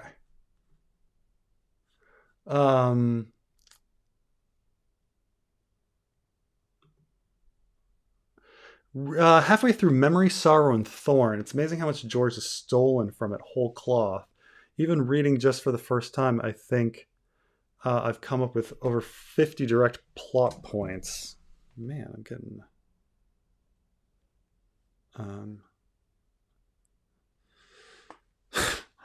getting so many messages at once here. I'm sorry, people. Oh, and Carmine's coming back. Hello. Oh, look who's joining me now. Hopefully it's not echoey. I hope. No, Jesus. it's fine. With Jake Paul? What was your new thing? You there, Carmine? You're muted. Oh yeah, no, I'm here. By the way, I sent you what Aemond looks like on Facebook. Yeah. I saw that. Let me see this there a second. I'm gonna bring this up for people. At first, when you sent this to me, because it was small. It was a small picture. I thought it was a picture of Damon wearing sunglasses. But yes, there's Aemond. I mean, he's definitely looking creepy and Bloodraven like, right? Yeah, good old Aemond. But yeah. I don't know if we want to talk about leaks later on, but if people are going to be, Up to you. let's get through a few more things here. Halfway through memory. Okay. Um, let me look up, because I want to get this right here. So Memory, Sorrow, and Thorn is a trilogy by Tad Williams. And so it's this was written, let's see. The first was written in, it was released in, okay, they were written in 88, 90, and 93. I have not read them, so I'm not sure about their parallels. Oh, it's interesting. It's about Prester John. Okay. Oh. Oh. So Prester John, by the way, is this like fake historical character that like appears in a lot of histories that span hundreds of years. And so people wonder if there was ever a Prester John and stuff like that. There are various characters like this in history. I mean, Jesus being one of them, Nero being another, where people are like, oh, he didn't die, and he shows up like 1,000 miles somewhere else doing this and this act, and then they just kind of like the legend kind of like goes. So I kind of, I can say like Nero, Jesus, and Prester John. But man, oh man, everybody's messaging me today.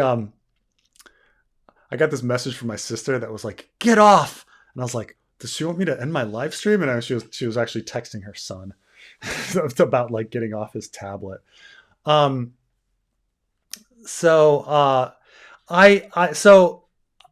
had not, and I had not also read Wheel of Time until fairly recently. And it was interesting, like opening Wheel of Time and being like, oh my gosh, so much of the language is taken from Wheel of Time, like the linguistically. Yeah, and a lot of the plot. I mean, there's definitely some plot elements as well. But so I imagine that, yeah, that George R. R. Martin is like taking the big fantasy stories at the time and was using those as like, it was in that mindset when he with Tad Williams and Robert Jordan and using that as the backbone to not to mention Lord of the Rings into writing Ice and Fire. There is the question of like, how do you get into the George has a fairly consistent mind when it comes to language and how people act and the level of technology and things like that. It's quite amazing. When doing, and a lot of it I didn't even start appreciating until we started doing the fanfic chapters, because like we'd write something, we'd write a paragraph, and an editor would go back and be like, actually like George doesn't use this word. And you're like, really? Like he's never used this word? Like, no, like he's never used the word evidence. You're like, but evidence is like a regular word, right? Well, what are we going to use instead? Like, and like,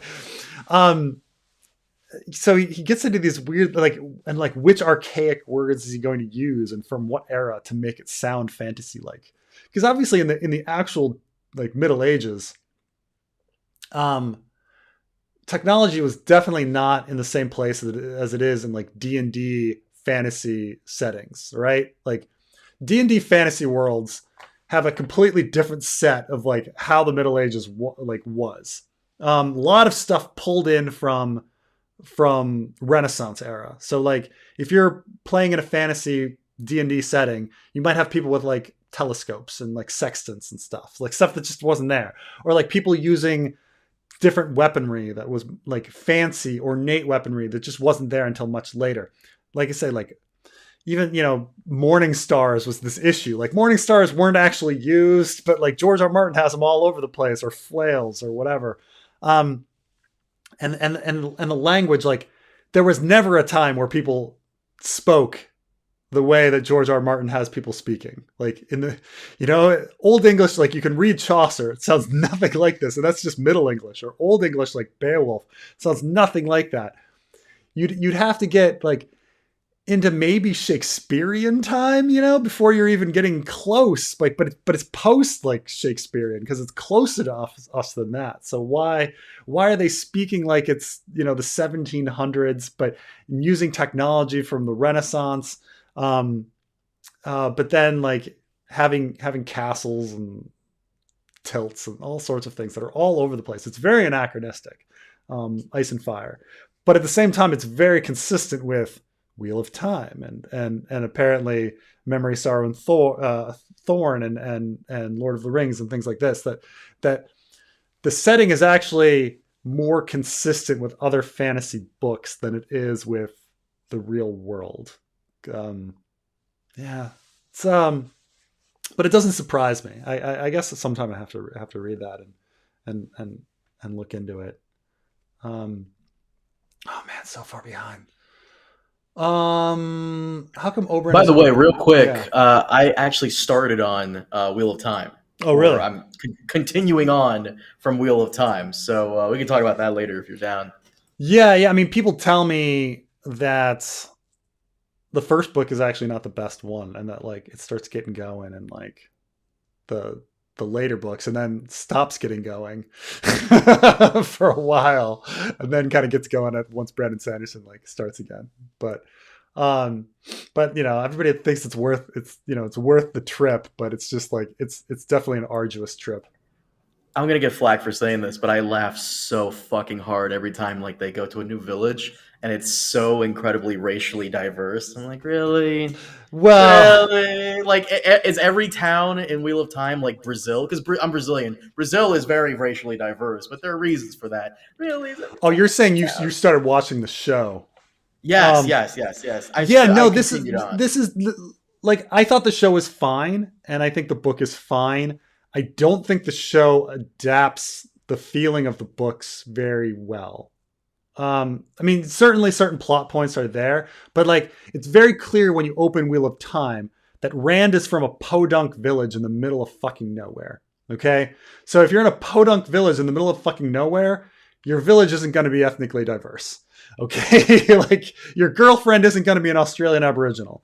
Like we grant this, okay? So but at the same time, like, so yeah, it takes away that feeling that he was in this isolated town in the middle of nowhere, and the characters saw nothing and they were innocent, and now they're heading to the big cities and like being exposed to the world and losing their innocence.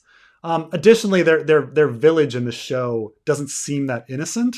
Like it seems like a pretty booming town where the characters are all kind of adult already. So that aspect of Wheel of Time is just not adapted. Like the story, like the first book of Wheel of Time is largely about like Rand being this wet behind the ears character, like growing up, and that's been removed. Like they all kind of start as adults. Like it's not in the show. He's Jon Snow.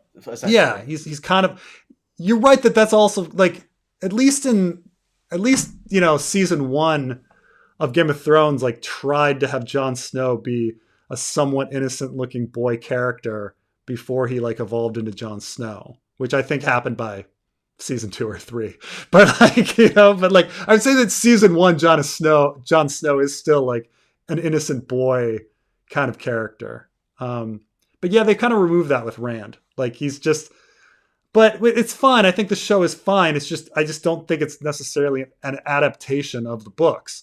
And I get also like it's fine. Also, like if you want to have multi-ethnic like cast, sure. Like I can get by it. Like when I go to see a play, I don't care if there's a multi-ethnic cast on stage.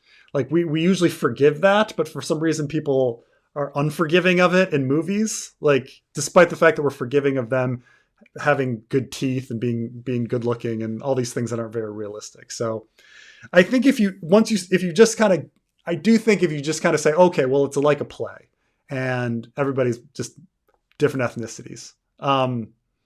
Then once you kind of like make that step, you can just kind of like forget about it. But I think the acting is all great in Wheel of Time show. It's I don't know. I don't know. What are your opinions so far? Have you finished it? No, I'm like right in the middle. By the way, I think I'm still echoing. You might have to toggle with your audio settings. I think Okay, I it's mean you're you. not yeah, you're not echoing to me, but let's see here. Da, da, On da. stream, I can hear it. Um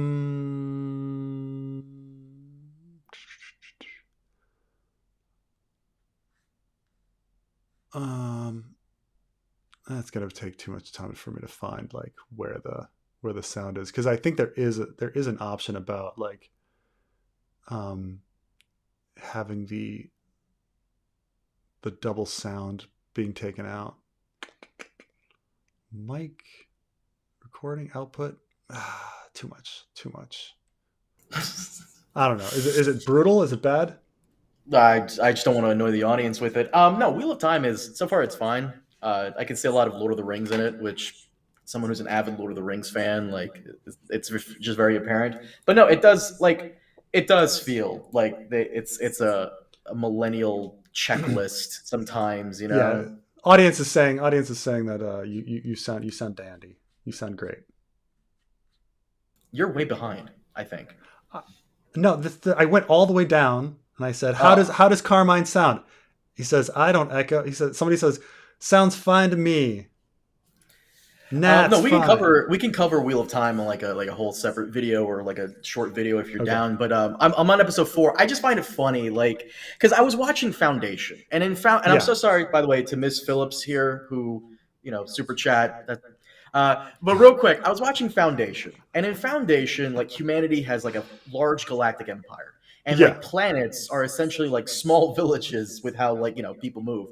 The main character is this light-skinned black woman, and she's on this backwater ocean planet, and they're Mm. religious, and everyone on her planet or in the sector of her planet, continent, whatever, they all look like her. Huh. It's like, oh, that makes sense because of course these are a small group of people. Everyone in her village is like, there's no white person, there's no random Asian person or Yeah, like yeah, yeah. Hispanic. But then when she goes to the capital city, of course there's diversity. I feel like Foundation did it well. Here it's like, okay, like I can see you're putting in the diversity quota. And before anybody gets on my dick about this, I just want to make this clear. I sit at the high table of liberalism. Remember that, because Latino, half black immigrant. So before you come at me with racism, I can reverse Uno card it on you. Carmine goes home to his family every day and is like, "Really, mom and dad, you had to you had to cram in the diversity," and they're like, we're just here." Really? I'm just saying, yeah. I'm Um, just saying. but yeah, but like I say, if you give them the same break as you do to like Teeth uh and a stage play or Full House, I mean, have like how often did when Full House was on, how often did people like complain about Full House, like and the diversity, like and the situation here? Because like, look, this is what I'm going to bring. I brought this up. Okay, so here is the Tanner family. Okay, there's Bob Saget. Ah, it's so white. Oh my gosh. No. Jesus Christ. But I'm saying like Bob Saget's hair is dark brown, right? And then this is the brother of his wife.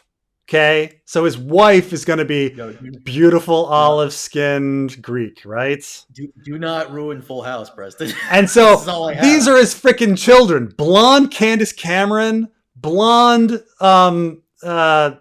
what's her face? Oh God, I forgot her name.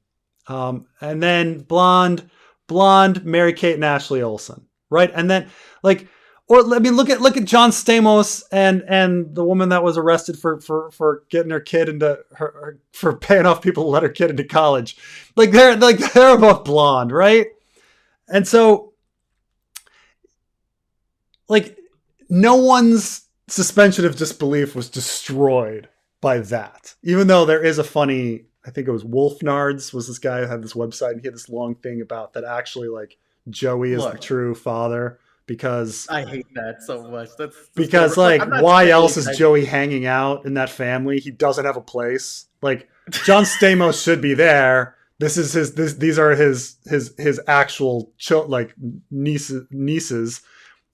Obviously Bob Saget, it's his daughters. Why the fuck is Joey there? Well, the only answer is that actually Joey is the real dad, and that he like they get their blonde hair from Joey.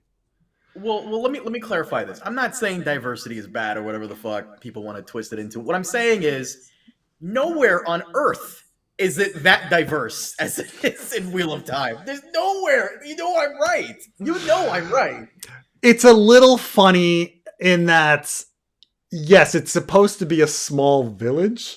And so after a few generations, everyone would be mixed Yo, up. not It's even that village. Every right. village ever. Right.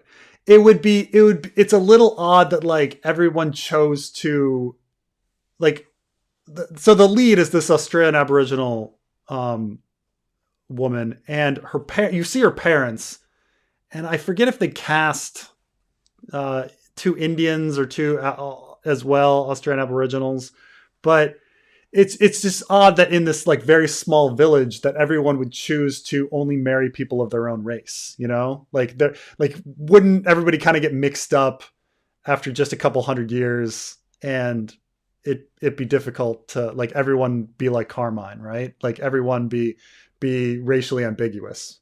Like, shouldn't everyone look like Carmine in your village? Is that what you're saying? You're like, this show should be a bunch of Carmines. No, no, whatever. I'm sorry. I'm so sorry of this woman. Just answer her question.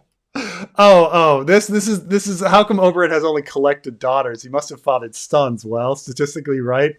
Um, Yet he's only interested in his daughters. I think. I mean, obviously, in a literary sense, there's supposed to be a parallel to the others, right? Like where, like up north, beyond the wall, um, there's only daughters. What happened to the sons? Like we're obviously supposed to think about that, but um, whether it's like something that's actually part of the plot is another thing. Like, does he have bastard sons and he just didn't bother like grabbing them? Does he think daughters are more useful to him because they seem like less of a threat? Or maybe his sperm is just weird and only daughters like came out. But or maybe it's just a coincidence, 8 daughters. It's slim chance, but it's a possibility. I think you're supposed to think about all of those, but I don't necessarily think his sons will ever come back. I mean, if Oberyn has sons, we just never, what was he fathering sons? And maybe they all died, or he killed them, or he only collected the daughters. There's a lot of possibilities. He killed them. He's like a dog. You know how dogs will sometimes kill like the sons to like avoid competition. He's a dog. Killed them. He gave the babies to the squishers. Like I don't know. Like who knows?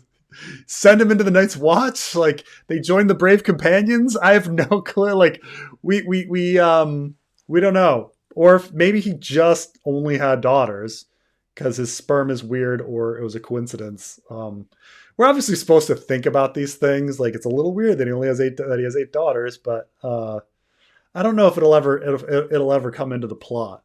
But if I had to do headcanon from it, it would just be like, well, sons get a little too much. They draw too much attention, while daughters can sneak around and be better spies.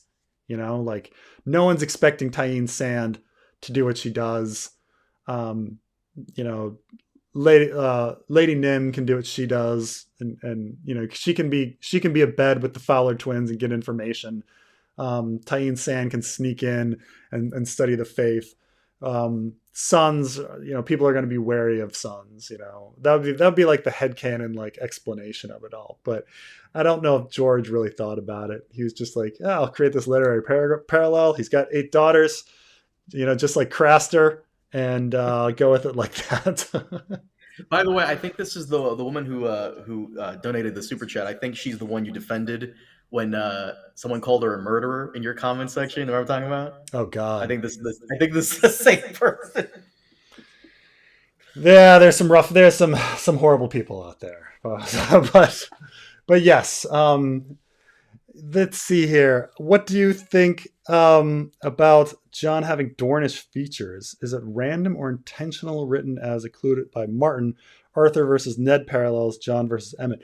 Well, in the book, Jon doesn't have Dornish features as far as we know. Certainly, show Jon has Dornish features, but like because he's got black hair and looks Mediterranean. But the I think book Jon just looks like Ned. He's got brown hair and he's a horse face. He's not very good looking, and that's it. So, but this gets back into Rhaenyra and George R. R. Martin genetics. You know, like why George R. R. Martin like occasionally has the characters just notice how like, oh, they either look like their mother or they look like their father, but they never seem to look like both, or they never seem to have characteristics of their grandparents and things like that. But yeah, Jon just looks like Ned. So we're not sure if he has Dornish features or not. Maybe they could add that later. But that's it. Horse face. Like that's the other thing is Jon's not good looking. Like in the book, he's Ned is not good looking. They're just let's see if there's anything else besides horse face and like brown hair. Lean build, long horse face like the Starks, dark brown hair, gray eyes. So dark they almost seem black. Jon resembles his father, Eddard Stark. Whoever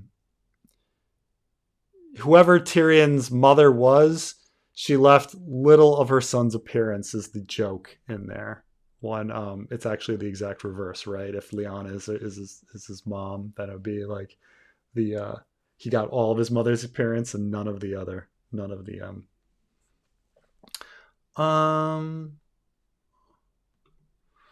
how does George R. R. Martin value friendship? Jon and Sam, Robert and Ned, Howland and Ned. What few friendships we see are significantly one-sided. Oh. Huh. That's an interesting idea. Like I don't necessarily think you're wrong, but I think that it might be something unintentional. Like so George R. R. Martin, really loves friendship. Like, he doesn't have kids, so he doesn't kind of understand like the stage of for married people that have like children, you kind of understand there's this stage of life where all your friends get dropped and it's just you, your wife or your significant other and your kids, and you hardly ever like talk to anybody. Like it's a very big comment from a lot of people that, oh, it was really important that I invited all these really good friends to my wedding and that was the last time I ever saw them. Like this is a pretty common things that people say. But I've heard George R. R. Martin talk about friendship like hey Carmine, are you on there? Can you block love chat's best adult date site? This if you're around. I already did. Okay. You're behind.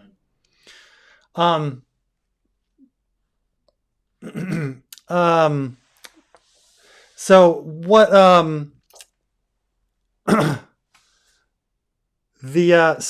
but George R. R. Martin, when he talks about friendship, he'll talk about like, oh, there's nothing better than like having a nice beer and sitting around a fire with old friends and like chatting all evening and like the warm glow you get from friendship and things like that.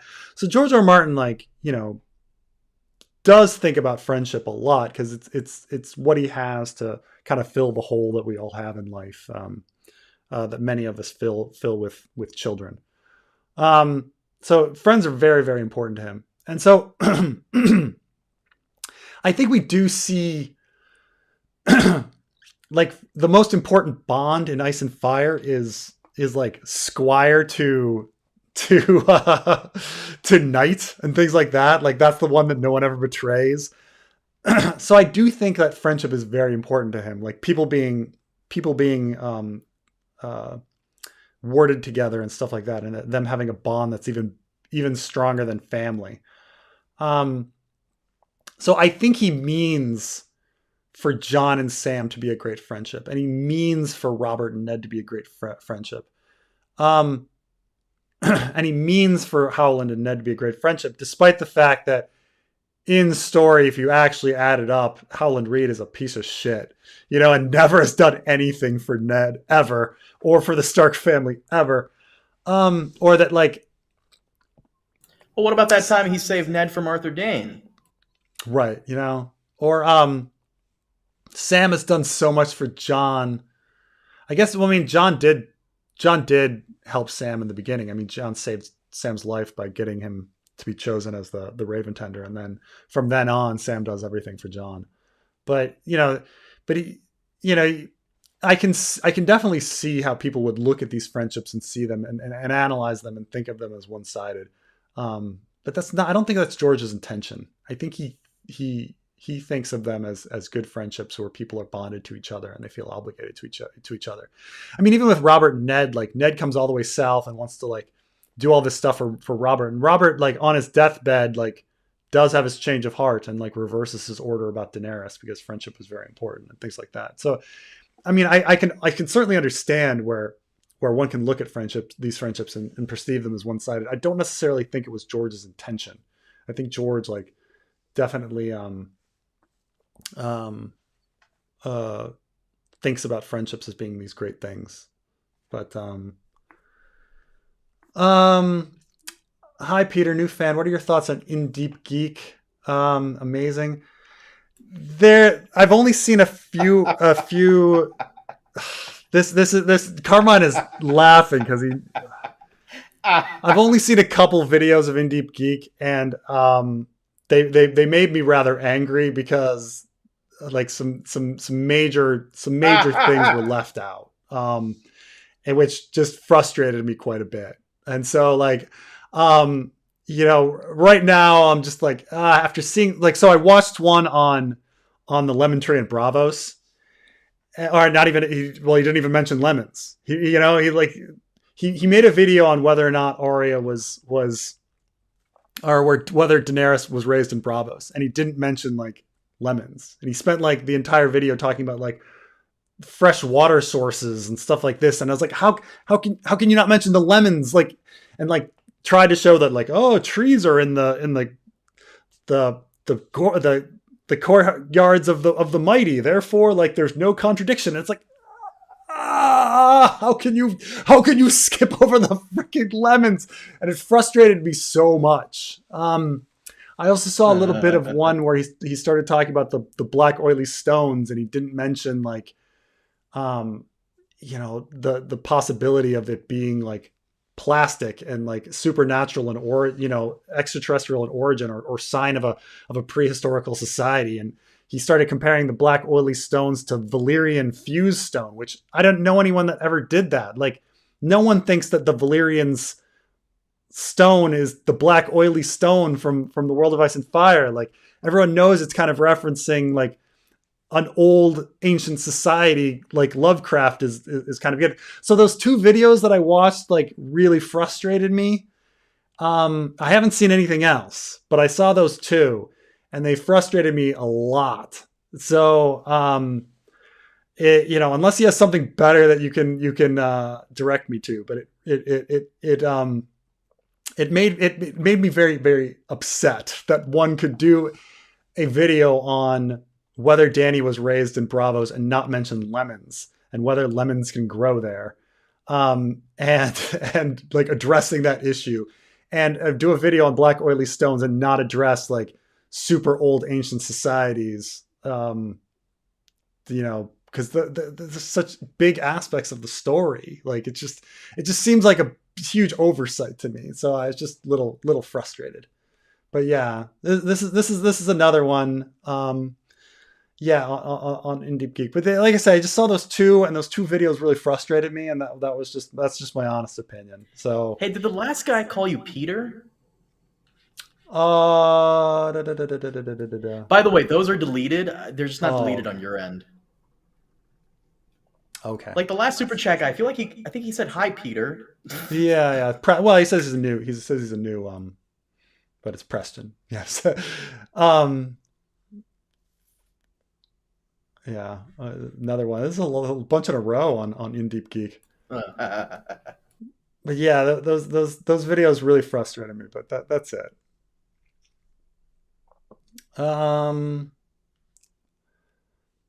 Are we way back? Oh man, I'm so behind. I'm like on like Jon and Satin. Fandom wants Jon and Satin to make Carmine squirm.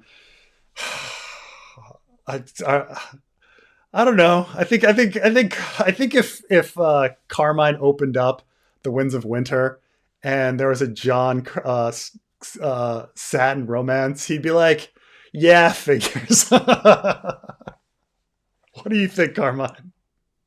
I just don't understand. Like many fandoms have like this thing about shipping two young like men together. Hmm. It's like so Like the Spock and Kirk thing. whatever. Mm-hmm. Spock and Kirk. Yeah, yeah. Yeah, I think it's because in general, the shippers ship everybody in every combination. But then there's people that find the shipping of the male characters to be funny. And so then it gains more traction because you get both the people that think it's funny and you get the people that would naturally ship. I think it's just like that, right? Jon and I Satin. guess. Thank you, Lucas. I'm so far behind. Actually, Lucas, he made a mistake. He gave you a super chat, but he forgot to put the question, and he sent me a DM. Oh, If okay. you don't mind if I read it. Sure thing. He goes, "Hey, Preston, have you ever seen In Deep Geek?" I'm kidding. Speaking of Labrynth, what's my favorite Henson film? It's not like I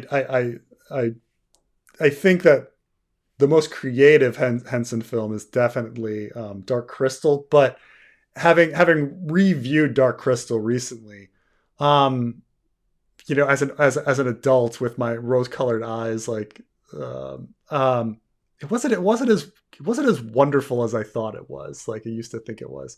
So I think that I think the original Muppet movie is probably my favorite. There's just really great songs in the original Muppet movie. Maybe I like the Great Muppet Caper. I think Great Muppet Caper is fucking hilarious. That's a really fucking good movie. Probably between the two. The original Muppet movie has some really great songs, but the Great Muppet Caper is just fucking hilarious. So, though some people will tell me that some of the later, I haven't seen it, but some people tell me that like the Muppet Pirate movie and stuff are actually like really good, but I've never seen any of those.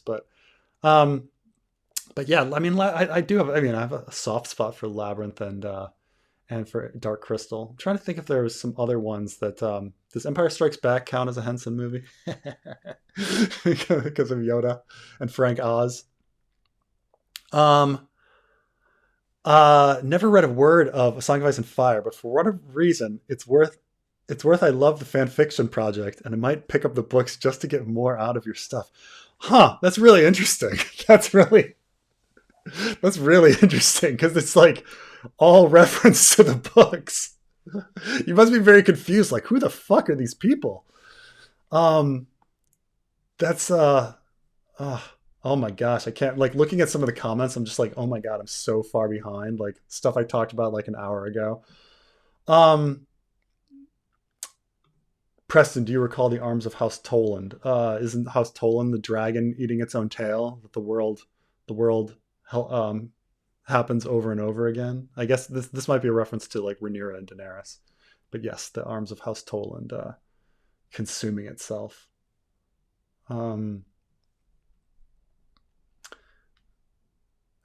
Drink every time Carmine mentions that he's Brazilian. Well, I mean, it's a big part of his life, Unfortunately.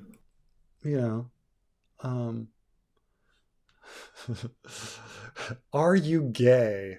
Just answer yes, Carmine. Just answer yes. Fuck it, why not? Okay. Oh man. So I'm so behind. I'm so sorry.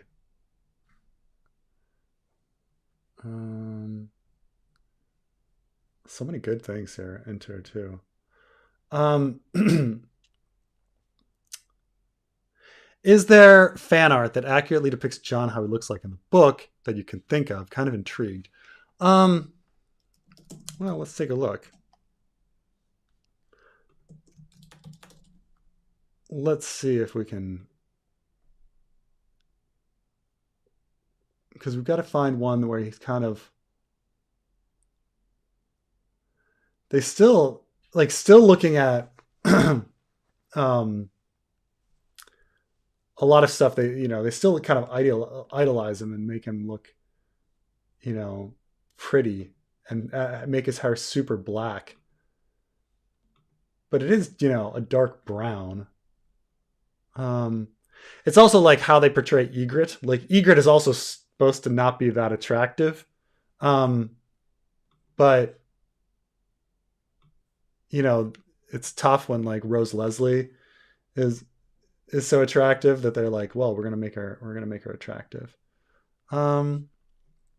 Here's one of Jon. This still makes him look pretty good looking, but he's got black hair. It's supposed to be dark brown. Man, it's actually really tough to find some Ugly Jon fanfic. Yeah, I know. Yeah, it's really tough to find like a picture of Jon being kind of like homely and like looking like Ned with dark brown hair instead of black hair. It's really tough. There's also the question, because in reverse, like a lot of people like, is there any fan art showing Daenerys realistic? Like Daenerys is pretty. She's supposed to be pretty, but and then later there's legends of her being the most beautiful woman in the world. But the idea is that she's not perfect. She's just pretty. She's not like walk into a room, everybody like can't control themselves. She's manipulating people based on her looks. It's like she's not Cersei. Like Cersei is that pretty that she can get people to do whatever she wants because she's so hot. Aren't there rumors of Sansa being that pretty too? Like theories, I mean, where Sansa like is so pretty that she can get people to do whatever she wants as well. It's a good question. I have to look in that. I mean, obviously, like because she looks like Cat, she's gonna have control over Littlefinger. But and I guess she's able to manipulate, or I mean, passively manipulate. She doesn't even do it like actively. Like Tyrion decides to be nice to her and things like that. But yeah, but also just people don't want to see ugly people on screen. They just want good looking people on screen. But when people draw pictures, they don't want to draw an ugly person. They want to draw like or even a plain person. They want to draw like idealized kind of situation. But like in the book, like Dany is pretty, but she's not supermodel hottest woman on earth. Cersei is supermodel hottest woman on earth. Jon is a homely guy with a long face and like dark brown hair. That's it. But yeah, it's really hard to find Jon fan art where he looks like a Jon. I suppose like some of the stuff I saw with Satin was closer. But man, oh man, it's just he's good looking in almost every picture I've that I find of him. It's oh well. I guess this is gonna be a fail. Wait, maybe. Here we go. Here's the most. You're gonna laugh at this, Carmine. Here's the most realistic picture of Jon I've found. This is weirdly the most realistic picture of Jon. Long face, dark brown hair, looks like Ned. That's it. Not that good looking. Huh. That's it. That's funny.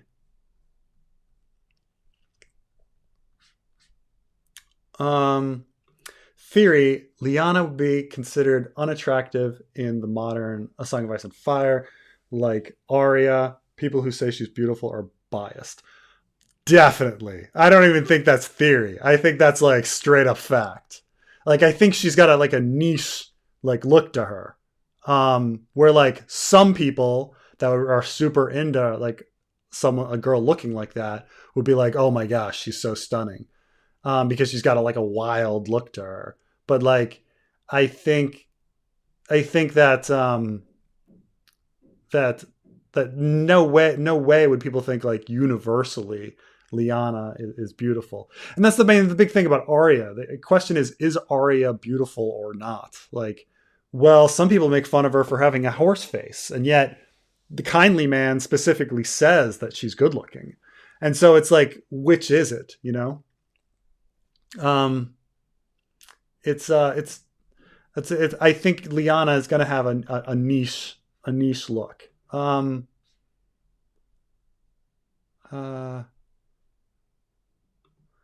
Okay.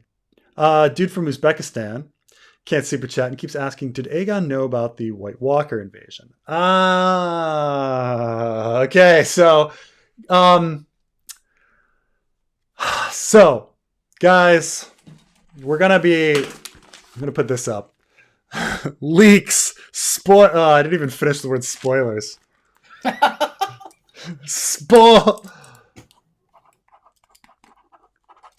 This gets into, we're gonna get into this. So, I'm warning people. So, Carmine and I are gonna be talking about some. Whoa, Carmine and I. What do you mean? I don't want to be spoiled. You talked to me earlier today about this. About a different spoiler, not this one. Actually, I made a video on that. They're kind of the same. They're kind of the same thing. So, in a so there's long been a fan theory that it didn't really make very much sense that the Targaryens never invaded Westeros. That what was keeping them out? Why didn't they do it? And then what caused them to finally invade and choose that, like, decide that this was like the moment to do it. And so there wasn't much. So some people thought, maybe there's some sort of like agreement or barriers or magical barriers or something. What was it about Harren the Black that like brought in the dragons and things like this? And why did the Targaryens want to save Westeros anyway from Harren the Black and all sorts of stuff. It's a lot of confusion because even with Fire and Blood coming out, we don't really know what Harren the Black was doing. We don't know what the Targaryens were doing. We kind of know that there was a prophecy 100 years before the Doom of Valyria, about 400 years before the story, that Daenys the Dreamer got this vision. And so they went to Dragonstone. They lived on Dragonstone for 100 years. And then after 100 years, they built the map. They were thinking about invading for a long time, but then they finally had the opportunity to invade with Westeros wanting someone to stop Harren the Black. And so some people said, well, maybe one of the big reasons is there's something to do with the White Walkers, and stopping the White Walkers. When Harren the Black took power, his brother was Lord Commander of the Night's Watch. And so some people said, well, maybe Harren the Black would have made some deal with the others or something, and Aegon was trying to stop the others and came in to stop the Harren the Black or something. But nonetheless, it was prophecy related that the Targaryens knew that there would be something in the mist, like stopping the White Walkers. Now, fast forward in text, there's dragon dreams, and dragon dreams go back as far as Bloodraven, Aenys the First. So like, is it Aenys the First or Aenys the Second? No, Aenys the Second. Aenys the Second, and Bloodraven time is like when these dragon dreams begin. And so the Targaryens start doing really weird stuff. Like Aenys the Second abdicates the throne, and then all of these people start getting killed and dying, and stuff starts getting manipulated just so that Aegon the Unlikely can take the throne. And so people are like, these dragon dreams are definitely in story. You can read Dunk and Egg, and the characters are talking about their dragon dreams and stuff like that. So at some point, prophecy and dragon dreams like became a thing, and we know that these dragon dreams go all the way through Rhaegar, who is having dragon dreams, and Daenerys has dragon dreams. So the idea is that at least from the time of Aenys to Daenerys, there's this idea that some sort of prophecy needs to be fulfilled, prince that was promised kind of stuff. But one could say, well, we don't really hear about anything pre-Bloodraven. So is Bloodraven just the source of everything? Because Bloodraven's even still alive. So if we're going, so we have a prophecy 100 years before the Doom of Valyria, and we have visions starting with Bloodraven going on. But we kind of had this gap. We had this gap of a good period of time, 150 years or so. And so George was so the fans' theory that there was no gap, that Targaryens have always been riddled with dragon dreams, and there's always been prophecy about the return of dragons and the others or whatever.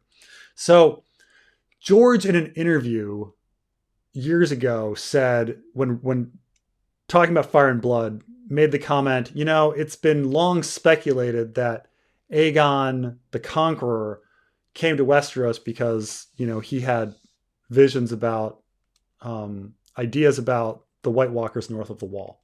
And this was a kind of a big thing, because people are like, well, wait a minute. When he says long speculation, who's speculating? Like, fans? Are they speculating? Because yes, they were speculating. But people in story, were they speculating? Is this a thing in story? But he said it ambiguously enough that we didn't know.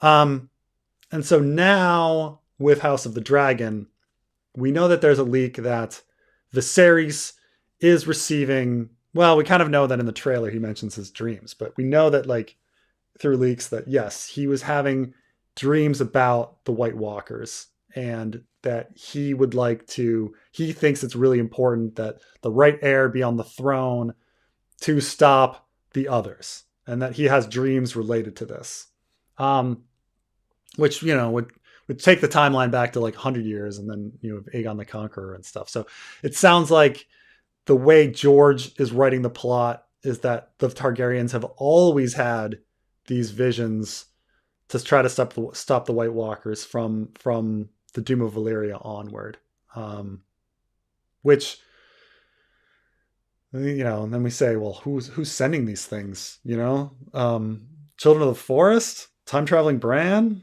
Is it ever going to be answered? I don't know, but nonetheless, it sounds like Aegon the Conqueror did, in fact, know about the White Walker invasion, and that was the reason for him wanting to invade Westeros. This seems like this is something that is slowly becoming canon, even though there's nothing in book about it, but it's just George talking about it and extrapolating some of the stuff later about dragon dreams and stuff that's been appearing in shows because of George's allowing it to happen. So it does sound like, yes, in fact, Aegon was getting dragon dreams too. He knew about they seem to relate to the White Walkers. It all seems to be related. But yes, that seems to be the situation. Oh, this is Carmine and I talked about this morning, but he's like, yeah, he sends me this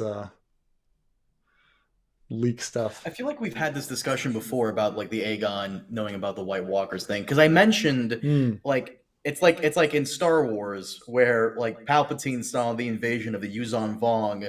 That's one of the reasons why he built the Death Star, because the Yuzon Vong come from unknown regions and they have these giant bioplanets that can attack and shit. So thus the Death Star. Yeah, this was this was also with Avengers, that like Thanos was right because he knew about um he was trying to, Galactus. yeah, he knew about Galactus or something, or Ultron was right because he knew about Thanos. You know, like you could go to the previous villain and be like, oh, well, the reason they were doing this the whole time was because of the later villain, you know?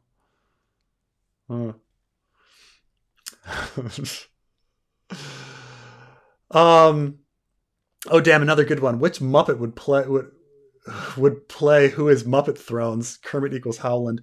That's kind of funny because this is my joke that, yeah, how they're obsessed. The frog eaters are obsessed with frogs, so Howland Reed would be Kermit. Did you guys ever see? I think I've talked about Game of Chairs, right? Game of Chairs on Sesame Street. I'll bring up a picture of it if it's here. Game of Chairs is pretty funny if you ever watch it, but the they did have a Sesame Street episode where they had it was fair, you know, it's funny because it's actually a lot of book references because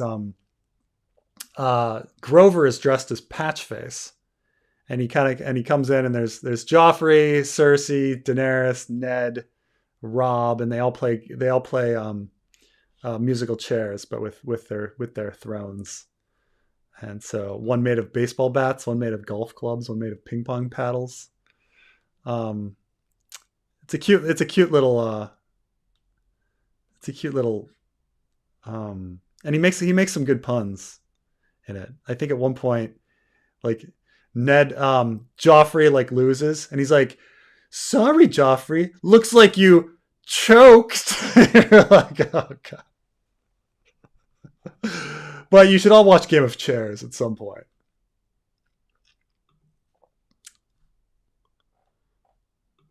Carl the Maid and Christopher Botley would be a good ship. It's true. Stop dealing with Asha and her like stringing them along. Just get together. Who do you think will have the most chapters in the Winds of Winter? Dany or Tyrion or someone new? Will it be more egalitarian than the other books? I think it'll definitely be more egalitarian than the other books. But it's I think just the way George writes, he would probably have more Tyrion chapters than anybody else. Just looking at the story, I mean, there's a lot that Daenerys needs to do, so I could see a lot of chapters for Daenerys too. But yeah, I think he would try to be. I mean, I don't see either of them. Like, if George ever came out with Winds of Winter, like I don't see either of them having more than say 8 chapters, just because there's not enough room. Like that would be the upper limit. But it would probably be Tyrion, but who would have the most. But I don't think anyone will have a huge amount. Just because there's no room. He's got to have everybody have at least a couple 1 or 2 chapters. So it's besides Jon, who I don't necessarily think needs a chapter. But yeah, I think it's something like that.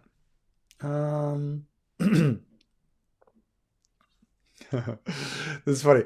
TV ugly is still pretty hot. That's true. I think I remember reading this review of, I think it was the first Apprentice, and he says, I think he listed the women on The Apprentice ranged from hottest woman in your office to supermodel, which is funny because we all have like those different standards. Like there's in a certain, and we're all flexible, right? Like the like if you're in an environment where there's no attractive people, you begin to think of the least unattractive person as attractive. So I spent a good deal of time in Iraq and Afghanistan, and at the time, the ratio when you'd go was about it was like 90% male when you go to Iraq and Afghanistan, and all male environments are really weird because they're actually really sexually charged, and all men talk about is sex when they're together. So like you're all just like, so it's really weird to like be in this environment where there aren't that many women, and then when you see women, like, and everybody talking about sex all the time, and then people seeing women and being like, oh my god, look at her, and it's like, it's an like honestly like a below average like woman walks by, but everybody's like, oh, she's so hot, and like, you know, the women that were single and like, they were, you know, hook up with like supermodel hot guys. Like the hottest guys were like hooking up with like, you know, homely below average women. And this is just like the regular joke because like when the ratio is like that, like how we all adjust. And it's hilarious when I like the reverse happens. Like people that are insanely hot, that people are like, oh, I think that person is ugly, like on TV, and you're like, that person is not ugly. Okay. Like the it's ridiculous to ever think that like gosh, I mean, I've really read stuff where people are like, oh, I think like Charlotte from Westworld is like not attractive, and I'm like, what are you talking about? Like these are like absolutely stunningly beautiful people. Or the fact that they like Gilly is the prime example. Like Gilly is supposed to be this like homely wildling girl, right? And it's like, really, Gilly? Like this is the like this is like the homeliest oh, this picture was huge, enormous. Oh god. But that's like the least attractive, like, you know, person is Gilly. Like she kind of has weird makeup in this one, but yeah, like in real life, these are like the most attractive person you know, and yet like they put her in the show as like somebody that's supposed to be unattractive. Like come on. Or Brienne. I mean, Jesus, Gwendolyn Christie. Like the fact that like the character that's supposed to be straight up ugly, and they cast Gwendolyn Christie, who's this like very attractive woman, as like the ugly character. Oh.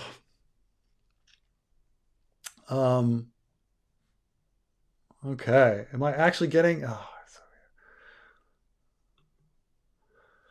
Was Jaqen H'ghar looking for Bloodraven on the God's Eye? That's why he was hanging around. And Arya was incidental. Once he realized he wasn't there, he was headed to the Citadel. This is, of course, like the theory that I put forward in my Faceless series. So I love like the Faceless, like a lot of my series like made me like go back and like really like examine one subject and really think hard and long about it. And when you sort of examine the Faceless Men, and I don't know, like, and try to make sense of it all, I don't know if one can. Like I did my best with my headcanon on like what I think fits and makes and like is a sensible narrative. But George might just be gardening and might not have any logic to it. Like we all kind of know that like how Jaqen H'ghar describes Faceless Men ideology in A Clash of Kings is completely, utterly different from the way Faceless Men ideology is spoken of in A Feast for Crows and A Dance with Dragons. Like they just bear no similarity at all. Like Jaqen H'ghar going around killing random people on his own, and then later being told like, no, Faceless Men are very careful and are very precise, and we can only kill who we're told who to kill. And you're like, well, it doesn't fit at all. Like, what are you talking about? So yeah. Going back to the origin, like Jaqen H'ghar started out in the Black Cells. And it's like, why was Jaqen H'ghar in the Black Cells? Why would anyone put Jaqen H'ghar in the Black Cells?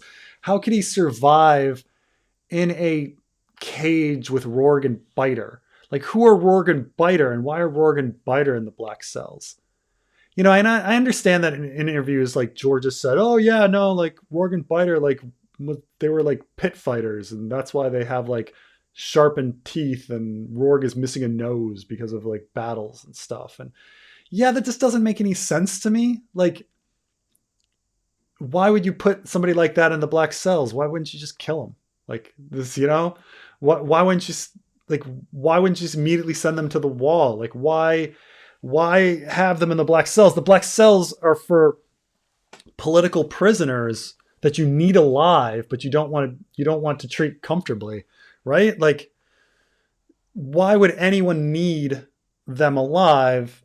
And so there's a real mystery that I don't think anyone has answered, or I don't think there's any good answer to why they're in the black cells. And if you're a faceless man and you have the ability to escape almost anything, why would you choose to remain in the black cells? And like, what was your mission? Like, if your mission was to get to Old Town and get a dragon tome or whatever that people think Jaqen H'ghar is doing now, like, why would you bother going to King's Landing? And why would you? Why would you then, like, why would Rourke and Biter then search for Arya afterwards? Like, after they escape and things like that. Because Rourke and Biter were tracking Arya, and trying to find her, and end up burning down villages because they're angry that they can't find her. And so, you kind of insert your headcanon, like, okay, well, maybe they're searching for Arya because they really wanted her to be a faceless man because she has some sort of special ability, and then maybe they really did want to, maybe there's a reason that they wanted to be in the black cells. They wanted to be there so they could be part of the join the Night's Watch because there's something they wanted to do north of the wall. But then how does that relate to Old Town? And the only thing I can think of is like a glass candle. So it's part of my headcanon of like trying to make it fit all together. Do I actually think George was thinking about this? I don't know.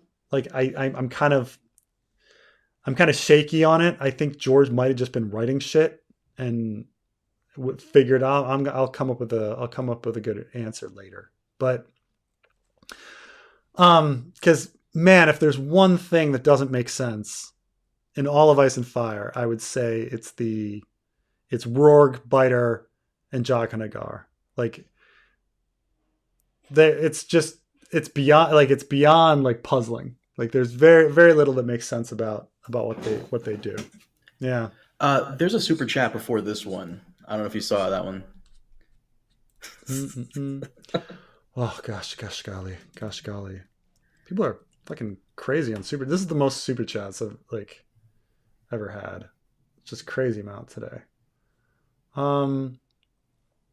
Jake Labate. Yes. You should rename yourself Presto Jago. The reason, like, the audience is so fucking just insane and in tune. Like, any little thing. You mentioned Calzone one time, all of a sudden, I get, like, some dude adding me on Instagram, like, Captain Calzone. Yeah. I mean, it's the fandom, right? Woman, this fandom is about, like, detail-oriented and, like, continuing lore and stuff like that. It's a little too much. This woman who does like plushies and shit on Etsy, she goes, I'll make you a plushie calzone if you... No, motherfucker, I don't want no... Stop it. It's one thing, one time. You guys are out of your mind. Love you. That your nickname is now Calzone? That your Ice and Fire... Calzono. Calzono? That's right, Calzono. Calzono. Yeah. I mean, I think it's pretty funny, but yeah.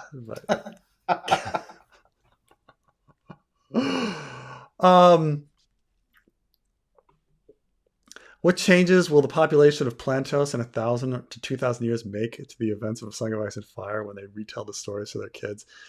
I mean, I guess the idea is that it would all just turn into legend and no one would really know what happened. I think you'd take it from George R. R. Martin's perspective that history isn't very reliable and that legends come about. And some people legitimately, there's a fan theory that all of the kind of stories that Nan tells from thousands of years ago are actually just like the events that'll happen. They've just been like time traveled back, or they're in a big loop, and over time they change, and the legends change. So they could just be like, Nan's stories, and we just get these general stories about the the the hero and his whatever 8 companions searching for the children of the forest. Um, they have a lot of oral history. They actually have much more oral history than I think Earth does about what happened, when they're constantly talking about the singers will say this and this, when written language has only been around for like 3,000, 5,000 years or something in story. Um, I'm trying to think how long written language has been, I guess, around for us. I guess around the same, so we don't really know what's going on. I mean, unfortunately, the oldest language like stuff like Sumerian and Akkadian, they just kind of wrote, like, mostly they just wrote about like how many goats they were trading that day. So you can like get stuff, you can get stuff about like how many, the economy of ancient Sumeria and how it was growing, and how, but it wasn't much else on our most ancient writing.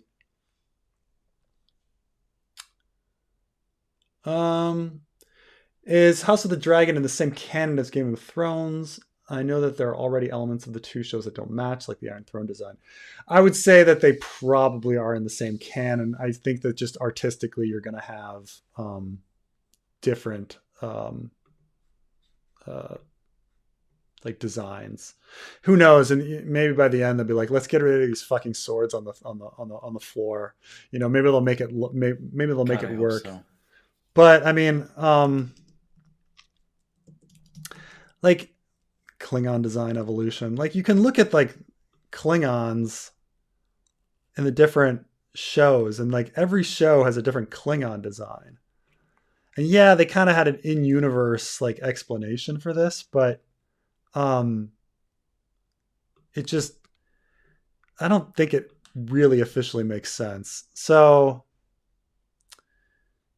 let's see here. Like, this is just the ridge stuff. Like in the movie, so obviously in the old show they just kind of had big eyebrows, but then in the movies they kind of just had these like thin little ridges, on their heads. And then when they did the Next Generation, they got thicker ridges, and then now they've added all sorts of crazy stuff now. So it's just deep ridges or whatever. It's I don't know if there's anything really it's all in the same canon, but it's I don't know if there's, I think it's just the design differences, Every like I love Deep Space Nine. Every Klingon in Deep Space Nine has like different ridges, versus the Romulans will have like the same stupid haircut.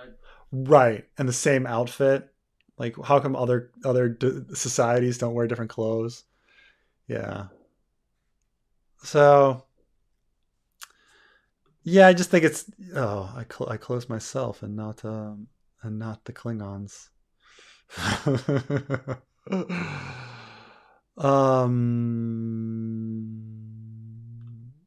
There I am.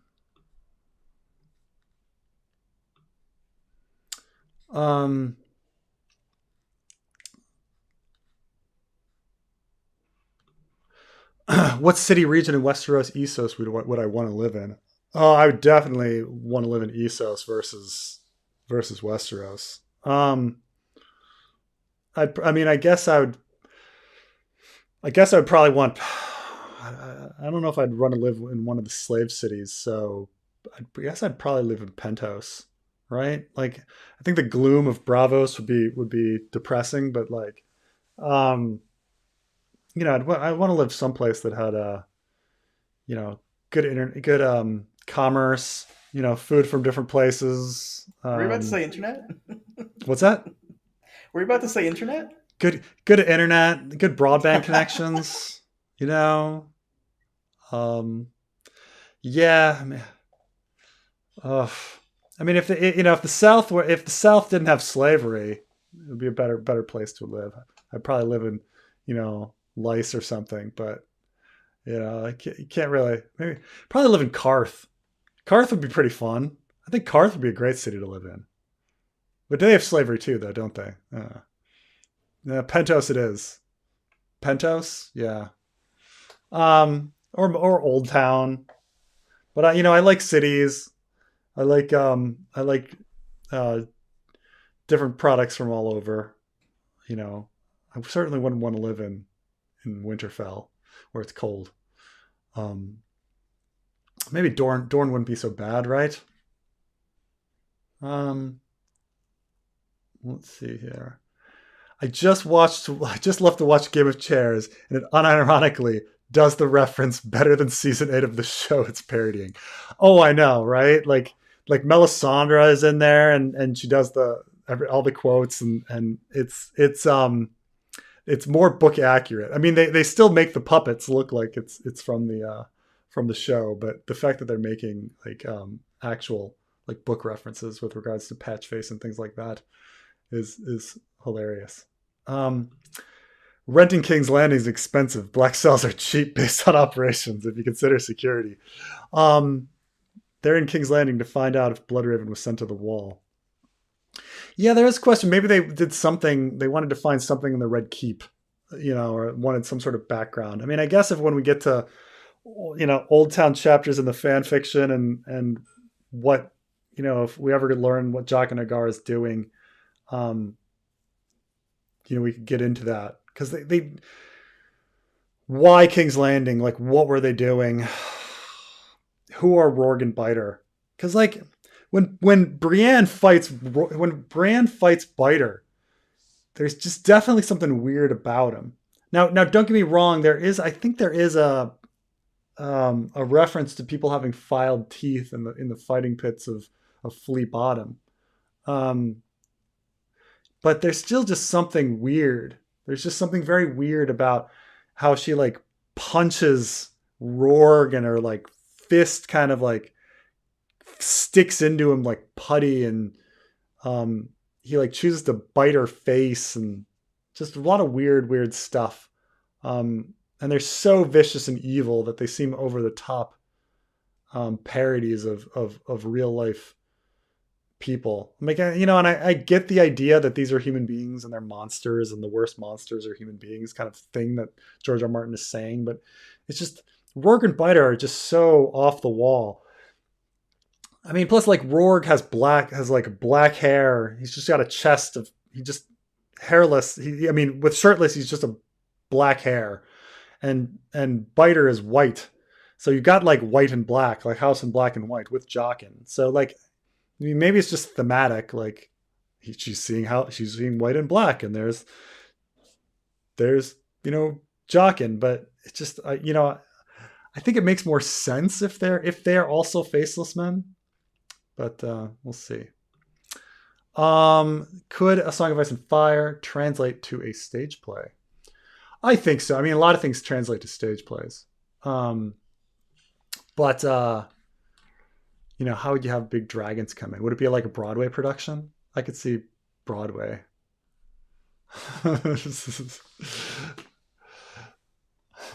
Somebody posted, "Where's Scandinavia on Song of Ice and Fire? I'll live there." I think Bravos is probably the closest we get to Scandinavia.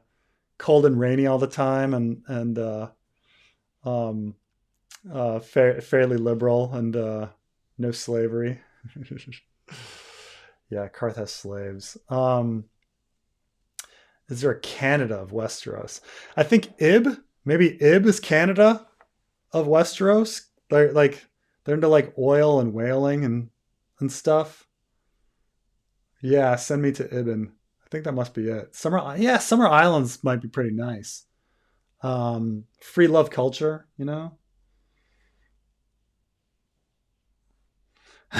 Somebody said about this, why are we encouraging kids to watch Game of Thrones? I don't know. Sesame Street is all about like leaving in references so it's entertaining for the parents, like while they watch like TV with the kids. Da, da, da, da. What's with all the spam bots today? I don't know. I think I've been caught in the algorithm.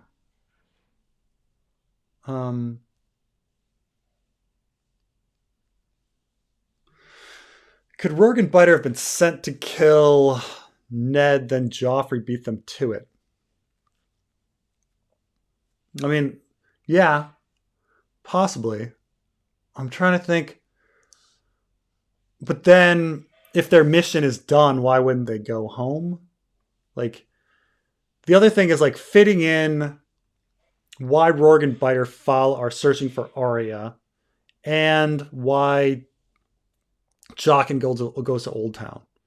Now, I think that like most people just think Rorg and Biter are interested in money, like the Brave Companions are, and are searching for them because they like money, and they're interested in capturing her and her being a hostage of some sort. But at the same time, like, they go through a lot of trouble. They burn down whole cities and stuff. It's just like, and while the rest of the Brave Companions, who are pretty evil, like, are like, abort mission, break up, like, we're done. Like, so the fact that like the Brave Companions, who are already like comically evil characters, they themselves don't think tracking Arya is really worth it. But Rorg and Biter keep at it is really kind of ridiculous. So I kind of think like Rorg and Biter got to be Faceless Men because they think that she has Faceless Man potential or something. Well,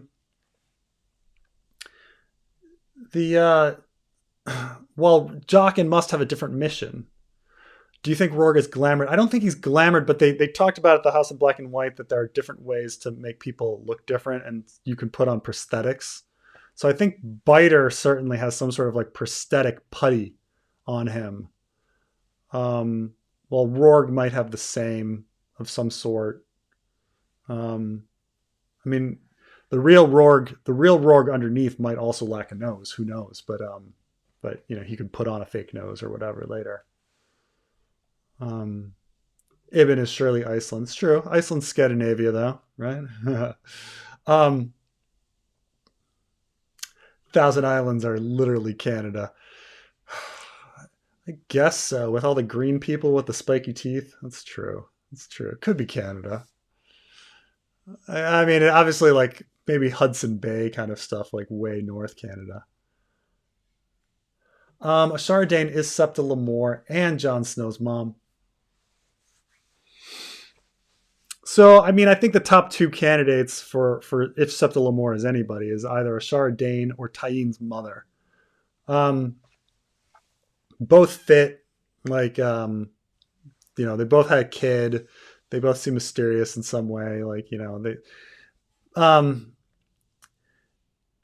the one thing that I can't explain with the Ashara Dayne theory, which, you know, sure, why not have her be Ashara Dayne, but in general, but they Varys makes the reference that Aegon has been taught of the faith as early as he was old enough to understand it, or something like that, which means that the Septa would have come around when he was like, you know, 7, you know, like I'm trying to think like old enough to understand like the concepts of religion. Like when do you start explaining to children like religion and everything?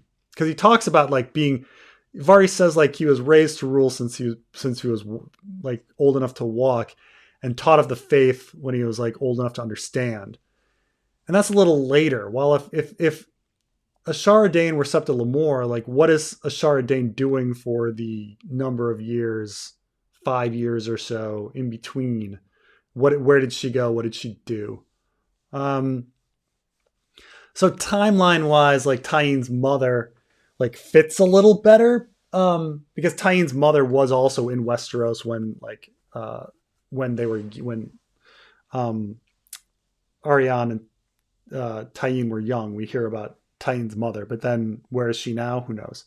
So timeline wise, it works better with Tyenne's mother, but you know, Tyenne's mother is also nobody. So like, do we need to bring Tyenne's mother back? Like, I understand that like Ashara Dayne is a character that kind of like we feel like needs to come back into the story.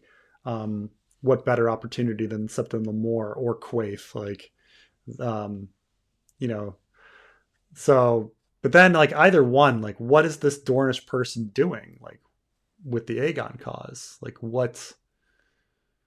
how is she going to influence things? Like what's the whole point? Yeah, I don't know. Um, why is the boat that takes them down the Rhoyne two orphans from the Greenblood, and how does all that affect like the Dornish, and what the Dornish can see?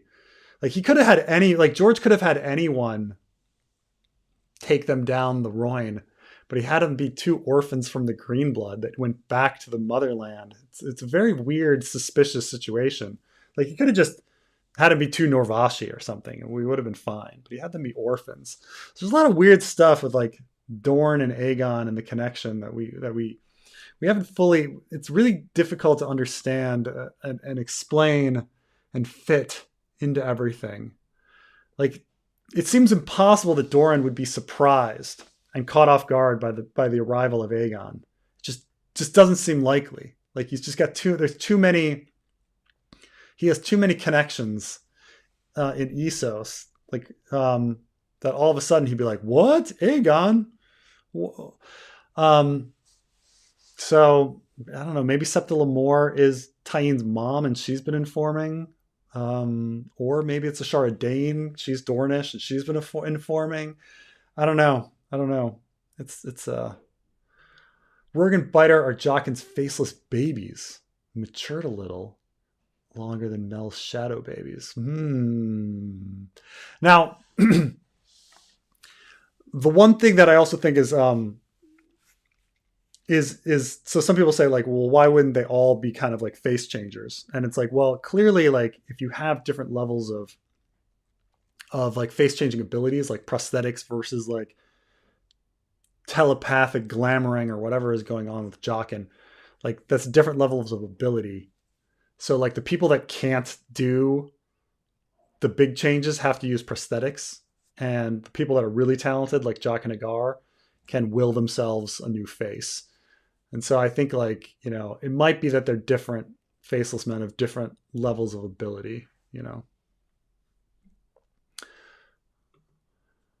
Ashara Day is Septon Lemore.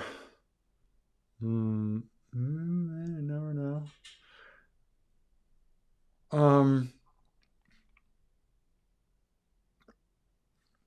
Septon Lemore is time traveling Penny.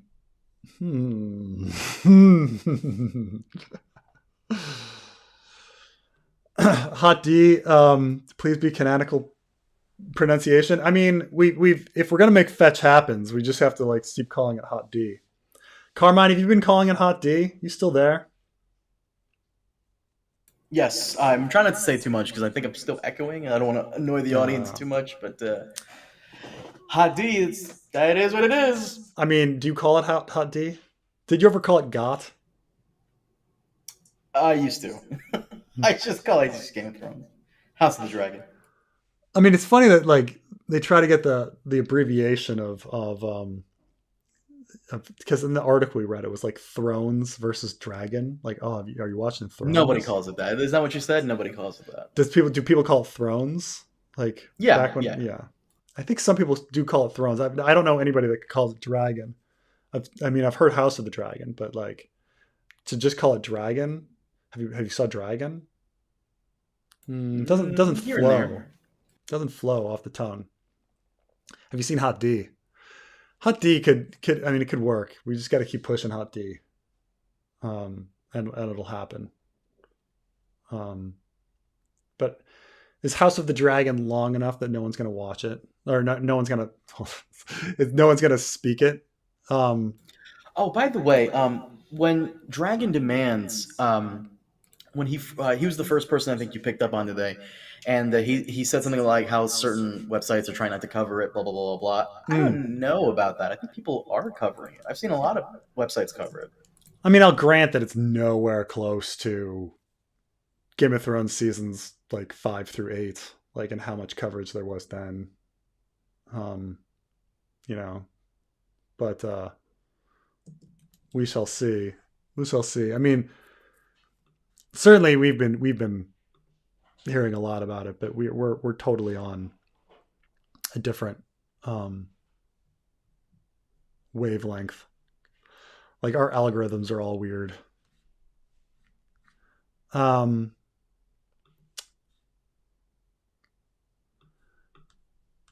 So this was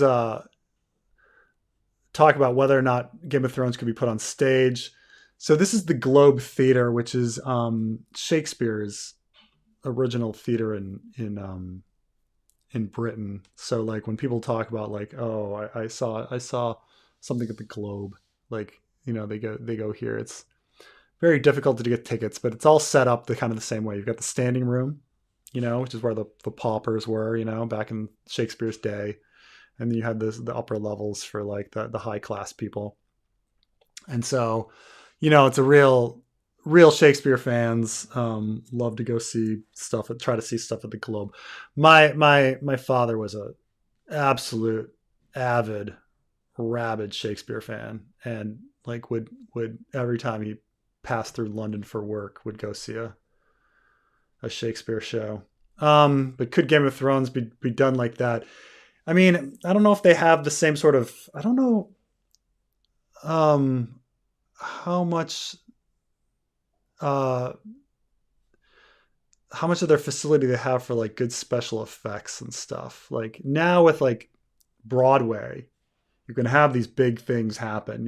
Like Spider-Man shows and crashing chandeliers and helicopters come in. Um, I don't know like if that could be done with certainly not at like the Globe Theater, because I just don't think they have the right scaffolding and like um, space and things like that. Um, but maybe because you'd need something with like dragons, right? And you'd need something with White Walkers. I mean, maybe if you're just doing Game of I Thrones. I disagree. You can do there are other like the Tournament of Harrenhal. Hmm. Hmm. Have all the Oh right, they're doing that Harrenhal musical, right? Aren't they? Yeah, Yeah, is that still happening? I have no idea. It might. Game of Thrones Broadway play is coming. The problem is that these Broadway plays take like 5 or 6 years of like rewrites and like um practice and doing things over and over again to get them happening. I read an interesting article about the creation of I read about it with both Hamilton and with Book of Mormon. How like when uh, Trey Parker and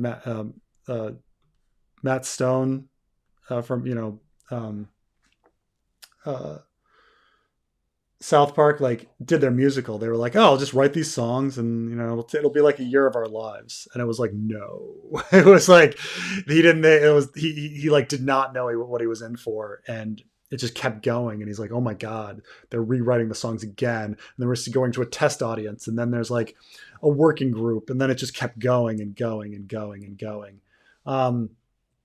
And the final product is, I mean, I think Book of Mormon is a really great musical, but you can't just lazily crap out a musical. Like there's so much work that goes into it. Um, so if there is a Harrenhal tourney thing, we got a lot of time before that's gonna happen. Years and years and years. Does Planetos have an Australia equivalent? Some good awful places swarming with Komodo dragons and plants that they make you want to kill yourself. I don't think so. I'm trying to Yeah, think. Southaros. In general, but that's Africa too, right? Africa Australia combination. Is that the idea? Yeah, I that would just assume so. Yeah, yeah, the but it's also it's rainforest. also Polynesia, or whatever. It's just all thrown together as like the foreign other place with deadly animals and brown people. Is that like the just kind of the thing? Um, oh my gosh, more adult dating site. My God. You gotta go. I'll. I don't know if you know how to do this, but there's a way to make it to like where they never appear, and you just have to. Yeah, you just have to Oh, I use mean, the. I know. It's Mm. I just gotta. I'll go back in and block them later. It's just they just find a new they find a new dummy account to be under. Do you like Penny's character role in Tyrion's arc? I think that uh, Penny has potential, but it's. I think Penny has potential. Like if Penny ends up just being Penny, I would not like her. And I think many people don't like Penny because they don't think she's going anywhere. But I sort of say like she used to work for Littlefinger, and Littlefinger like needs to have a dead Tyrion for his plans, right? So shouldn't there be something about like, and Penny tried to kill Tyrion once, like shouldn't Penny have some sort of like scheming to her? Um, or it might go the other way, that Penny is completely innocent and Tyrion's just going to be paranoid about her, because Tyrion is already paranoid about her. Like Tyrion already parallels Penny to Tysha and Shay. So he already doesn't trust her. And so he, in the same sense, he could not trust Penny and then end up like having Penny die. And it turns out she was like pure the whole time. So I see two different paths for Penny. Either she's really pure and she's going to be somebody that Tyrion doesn't trust and like ends up killing because he doesn't trust her, or she's another mummer, because she is a professional mummer, and she did work for Littlefinger, and she did try to kill Tyrion once. That something's going to happen later, but we'll see. We'll see.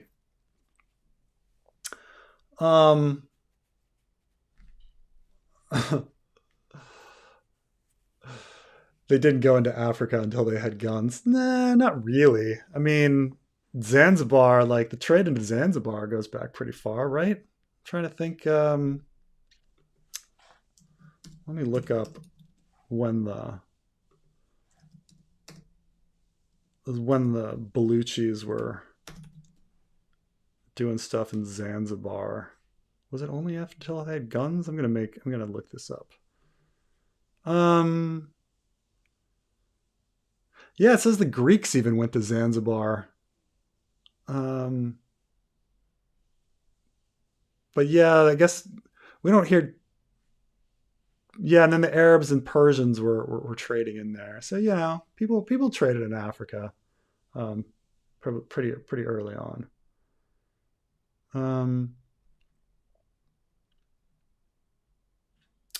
Oh, for Australia, there's a little island that Alyssa Farman discovers that perhaps has weird green lizards and green fruit. Maybe she. Oh, so maybe she discovered New Zealand, or something like that. Oh, that's possible. That's possible. Um, all right. I've been on here 3 hours, so I'm gonna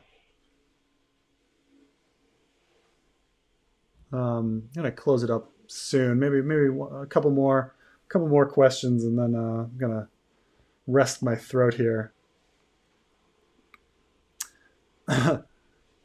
No one went past the coast. I mean, obviously, the people like. I mean, the reason the people in Zanzibar were going in to get stuff and pulling it out. Um, so obviously there was something. Um, that people were getting. People also went into Ethiopia fairly deeply. Um, but I'm trying to think. And I know that way back in the day, I mean, these are the things, is like, was a trip made versus like regular trips. Like, I know the Carthaginians circumnavigated Africa at one point, just to do it. But the question was, is it some place did they regularly go in, and do trade with? So I don't know. And it's like, obviously the Africans were trading with themselves, and traveling around and doing some stuff with themselves. So there's clearly some trade. Like, I'm trying to think of like ivory trade must go back. When's the ivory trade go back? Like,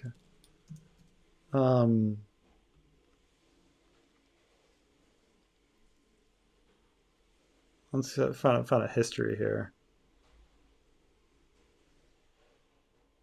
Yeah, I mean, they say that people are trading ivory back since 14th century BCE. So I mean, so it's like, it's like, I mean, certainly people were trading. Like, there's certainly people are trading. I think. I mean, this is the thing. I'm being difficult here because it's like when they say like they, it's like we're starting with a kind of a Eurocentric kind of idea, um, and so it's of course Africans were trading with themselves, and ivory was definitely coming up. Spices were coming up. I mean, there's a reason that, like, for example, Mecca was such an important city, because it was in the middle of a trade route that went down to Yemen, and Yemen was a great trade route when crossing the Straits of Aemond and getting into Africa. So like there was definitely trade going on, um, going back a long time. Now the question is when people said like, um,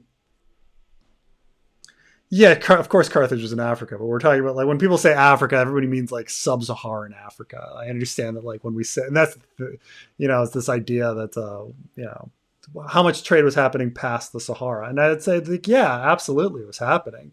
Like we have ivory trade going back hundreds of years. Like Yemen, the whole reason people traded through Yemen and the rise of Mecca as a trading port was because of African trade. You know, obviously like Egypt and like had control over Nubia at various points in their history. Ethiopia had like the Christian tradition like went into Ethiopia and stuff like that. All of this was happening.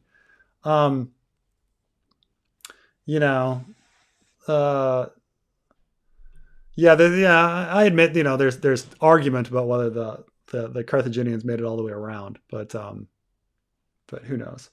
I mean, all these people, they were all trading. Everybody was trading. But this is this question of like, but I think like the idea that they didn't go into Africa when somebody like says something like it's like a European like did Europeans in general like feel the need to go all the way to Africa themselves? And it's like, well, why would they feel the need to go all the way when the trade routes were already bringing the products they wanted from Africa up? Like, why would it be necessary to do those sorts of things? There are these things that people are capable of doing, but like there's no economic reason to do it. Like we're as a society, we're probably capable of going to Mars, but like we're not quite yet there. Like with the money and the planning and everything to do it, like um, there could, why are there no direct flights between um, South America and Australia? Like it can be done, but like there isn't really like an economic reason to do it. Like these you know, a lot of ivory is hippo teeth, but hippos are in Africa too. Now, granted, you find hippos a little further north than elephants, but it's still Africa, right? You can get those. You can get hippos from Ethiopia and Sudan pretty easily. Well, you may have to go. I mean, elephants start appearing in like what Burkina Faso area, like Midwest Africa is where you start seeing elephants. So I mean, it's not all this has happened. Like there was lots of trade. There was lots of trade. Um,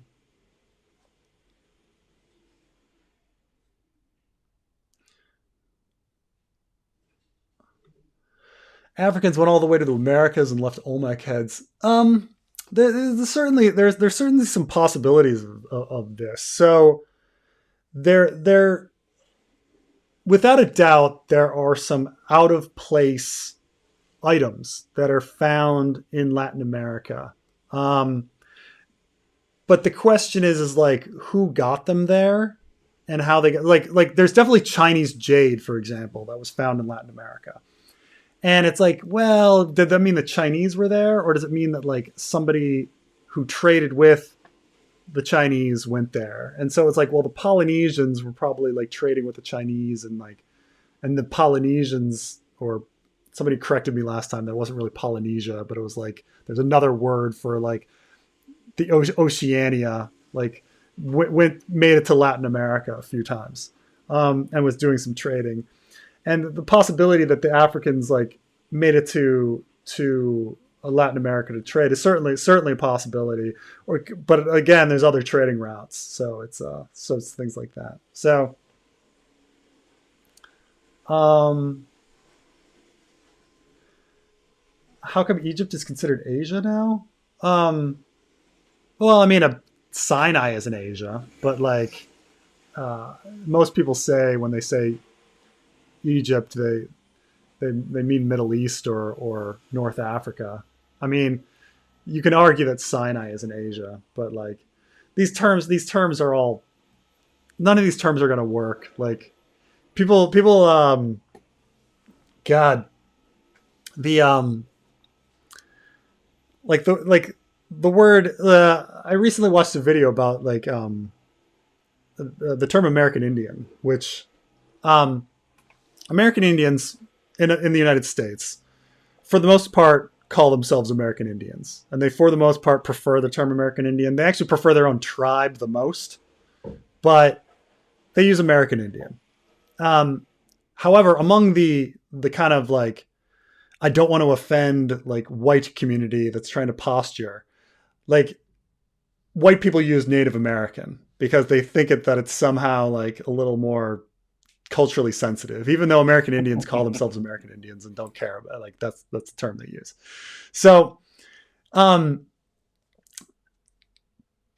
Native American, I can understand why as well. White people like to use Native American because when they use India, there's enough Indians in their life that they don't like using Indian to refer to American Indian because they start getting confused, because these terms are all like inaccurate. But so I can understand why like Native American kind of gets on the rise, even though American Indians call themselves American Indians, and when they don't, they prefer kind of indigenous or their own tribe names and things like this. It's all preference, but whatever. So then there's this question of like, who is, like, when I was young, people from East Asia were called Oriental, but later on, like, East Asians didn't like that term. So, because they thought it exoticized them and made them, otherize them too much. So they wanted to be switched to Asian, which is fine. But like, it's a very imprecise term now, Asia, because like obviously most people live in Asia, and there's, you've gone from like East Asian, which refers to already like over 1.5 billion people, to now like a term that refers to like 4 billion people. And so it's really tough to like to determine like what does Asian mean because obviously white people live in Asia, black people live in Asia, like, East Asian people live in Asia. Like when you say Asian, what do you mean? It's tough. In I know in Britain, Asian usually refers to South Asian, like Indian people. But in America, when we say Asian, we really mean East Asian people. And we'll say South Asian or Indian or subcontinent or something when we're referring to people from the subcontinent region of India, So it's all, none of these terms make any sense, but we just use what we use, and people will want to change them when they want to. Right. So like Asian could describe someone living in Istanbul or someone living in Taipei, and it's just, at some point the term becomes useless, but at the same time, like in the American context, when you say Asian, usually you mean East Asian, So I would never refer to an Egyptian as an Asian just because there would be too much misunderstanding. Like even if you were an Egyptian from Sinai, I would never call you Asian, because like I would call you Middle Eastern, just because there would just be so much confusion in that. Right. I mean, it's the same like Russians. Like I would never even refer to a Russian as an Asian. Like maybe if you were from Tuva and you were Russian, and I might think you were Central Asian or Inner Asian or something. But it's it all depends on like these terms all depend on like where you're from and who you're talking to. So none of these things are universal. Like I wouldn't even the term East Asian when referring to like, oh, that's an Asian person. If I were talking to a Brit, I wouldn't necessarily like, I know that Brits use different terms, so I wouldn't use the word Asian. I would only if I were an American talking to an American would I like use the word Asian, like just without thinking about it. Yeah, this is an interesting question about Hispanic. Carmine, you still on, or did you go home? I'm here. This is the question about whether or not you're Hispanic, because like technically with the term, so Hispanic derives from the term Hispanus, which is the Roman name for the Iberian Peninsula, which is today Spain and Portugal. So Hispanic is like deriving from like an ethnic group from people that spoke the languages from those places. So like technically speaking, Portuguese speakers and Spanish speakers would both be Hispanic. But we say, in America at least, we say Hispanic, we mean just Spanish speakers, like people ethnically from Spanish-speaking countries. And we generally mean Latin American Spanish-speaking countries. Like, a person from Spain should be Hispanic, but we don't tend to think of somebody from Spain as being Hispanic, despite the fact that they're literally from Hispanus, like it's really weird, right? So like, would you ever call yourself Hispanic? Yeah. Hispania, not Hispanus. I'm sorry, Hispania. I would not call myself Hispanic. No, I don't speak Spanish. Right, but it comes from Hispania, and like Portugal was part of Hispania. So like technically you're Hispanic because your linguistic culture, like linguistic ethnicity derives from Hispania. So like, but it all doesn't matter because like what you use doesn't matter. Like the words we use to describe something it doesn't matter that American Indian, like that the term Indian to refer to an American Indian is wholly inaccurate. Like that's what they call themselves. And so therefore, like, if you want to talk about American Indians, it's fine to use American Indian because that's how they self-identify. Even though it's wholly, completely inaccurate because they're not India, like they're not from India. But what are you gonna do? But yeah, Hispanic is a very, very confusing term. But none of these things also like work like when an American says Latino, what an American means is they want a catch-all for like Portuguese and Mexicans together. They don't really, when they say Latino, they don't really even mean a white Chilean. Like, even though technically what Chile is in Latin America, but it's not really what they mean when they say Latino. Like, oh, I need to support the Latino community. Well, some rich white guy from Chile doesn't need your support. Like in America, like what they mean is like poor people that are persecuted against in America, which tend to be, Mexicans, Latino, that's what they mean. So everything is just like who you're referring to in the context of like the conversation. Like there's not going to be any universals like on any of this stuff at all. How did we get talking about this anyway? You know how you go down these rabbit holes. You know how. Spain got derived from Sepharad. Is that true? To look up the that's news to me. It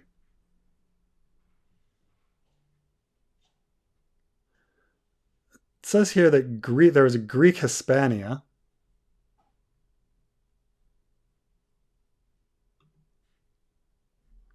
Where's my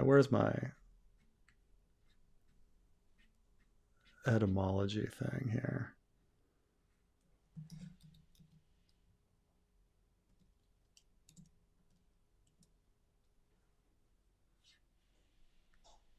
Go up here. Oh, there's argument here.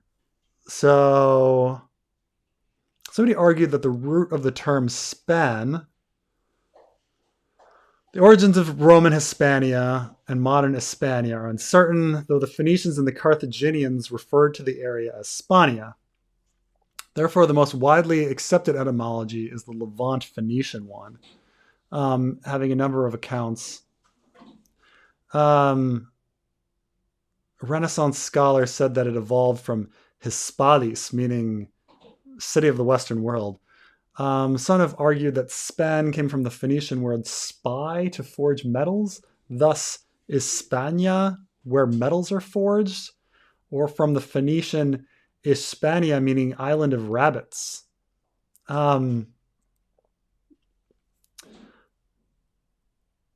Hispania may derive from the poetic term Hesperia, the Greek of Western land, or land of the setting sun.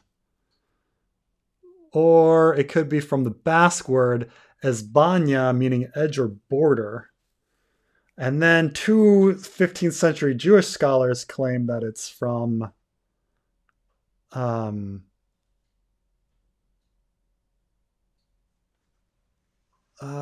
gave an explanation considered folklore when men of two different published works were first Jews to reach Spain.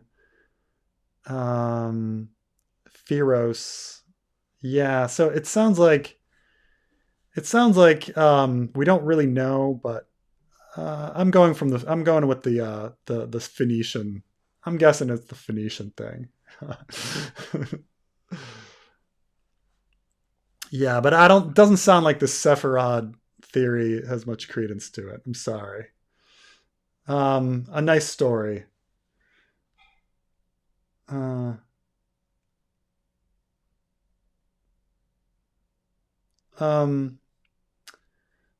Liberalism is a disease, find a cure.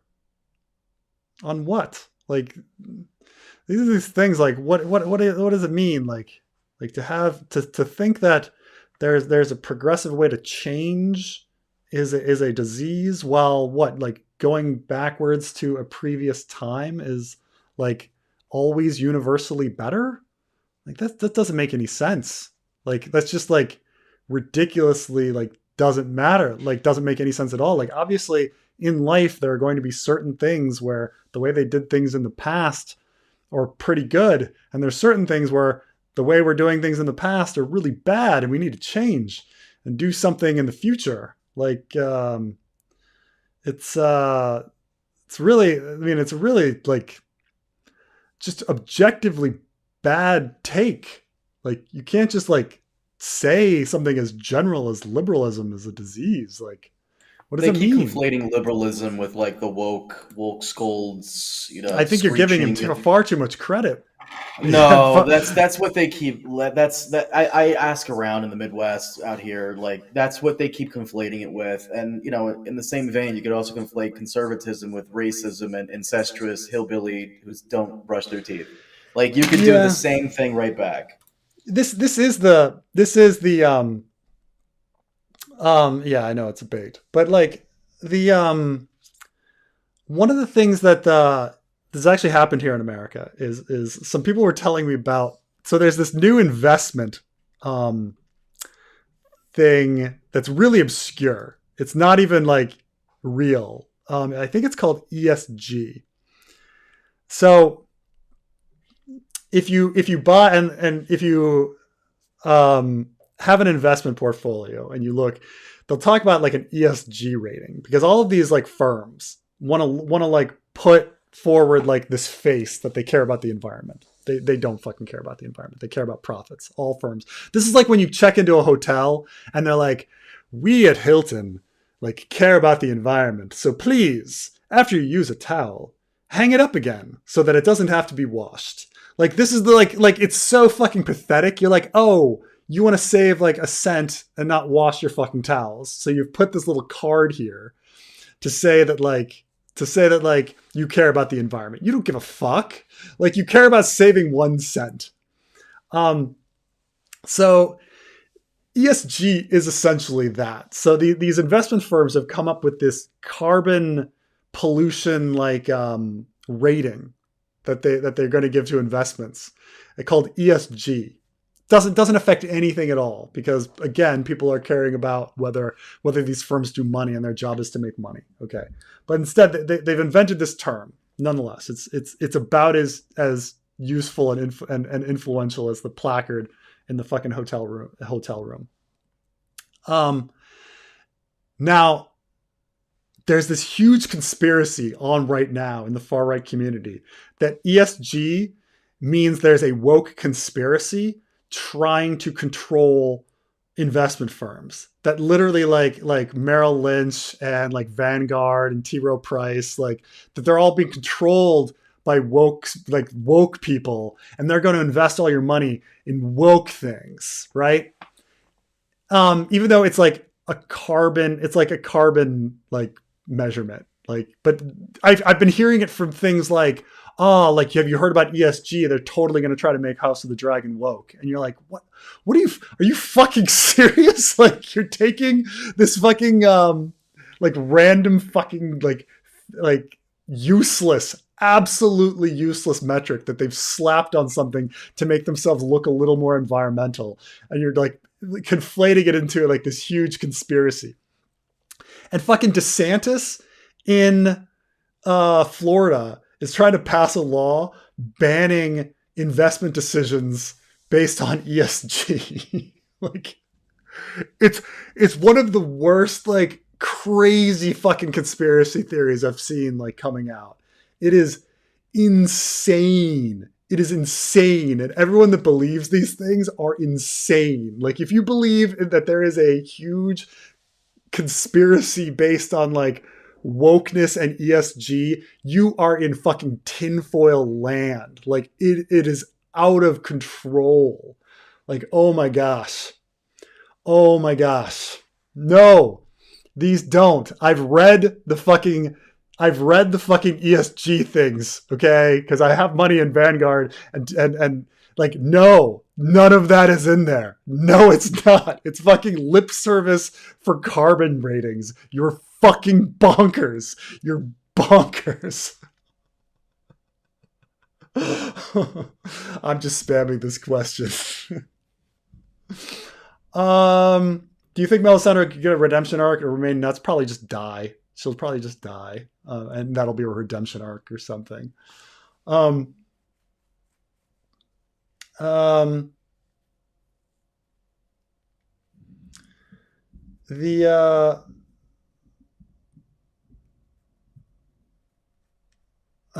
Lots of works. Have you read? Oh my god! Have you read these perspectives? Like, swear to God, fucking read one perspective on ESG, and you will immediately like be like, no, oh my god, like, seriously. Like, I'll put a link. Like, I don't want to just like say, because I've literally read this stuff, and I'm just like, this is fluff, absolute fluff. There's no one doing serious research on this. Like, seriously,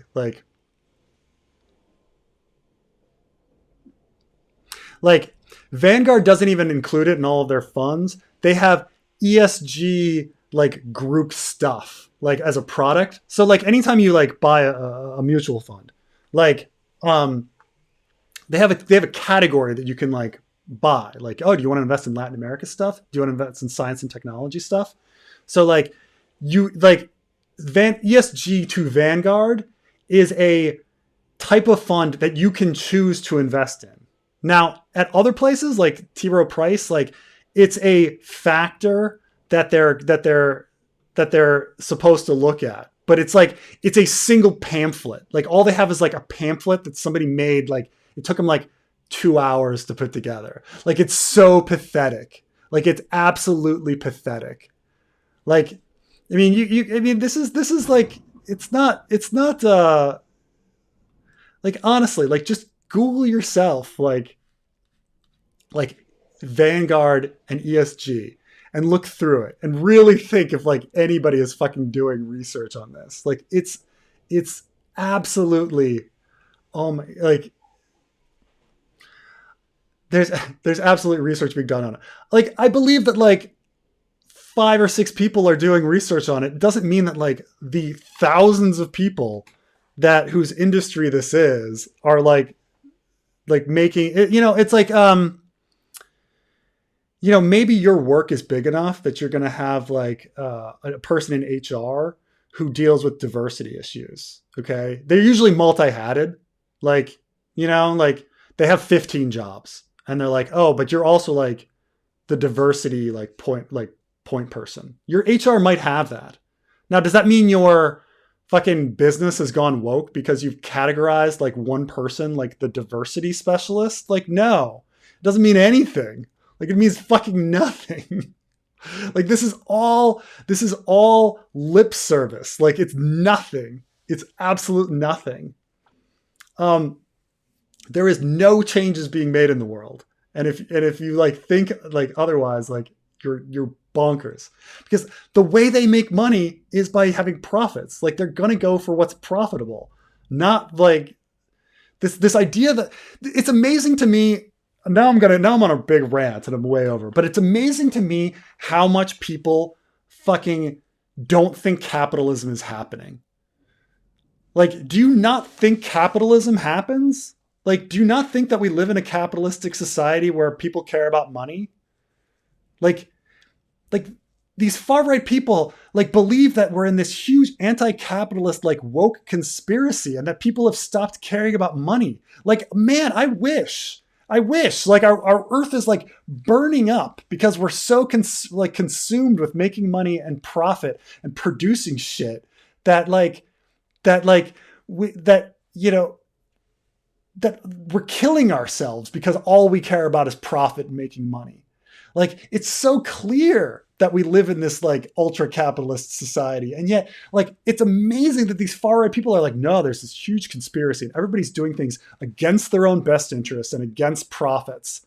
Like really, like how did we see, like we just saw the oil industry like get record profits gouging everybody. Like, do you think that like, oh, that was thunder right there. Like, do you have such little faith in the market? Like such little faith in the market that do you think that like somebody putting out a brochure like about ESG, it like is and it's like that has created this woke conspiracy? Like my God. Oh. Gonna give yourself an aneurysm. I know, it's so frustrating. Like it's just like, why would anyone do that? Why would anyone do that? Oh, yeah. I mean, this is essentially what I believe. Like, um, that the minority's been put in shows because they want people to buy their products and they want people to watch the shows. It's all for profit. Preface of rants angering the storm gods. Did you guys hear that? It's a freaking huge like thunder crash right there. Yeah, these are the people that like wake up believing that Joe Biden is a communist. I know. Um. Oh. Sorry, Preston. We can get a yogurt drink after this.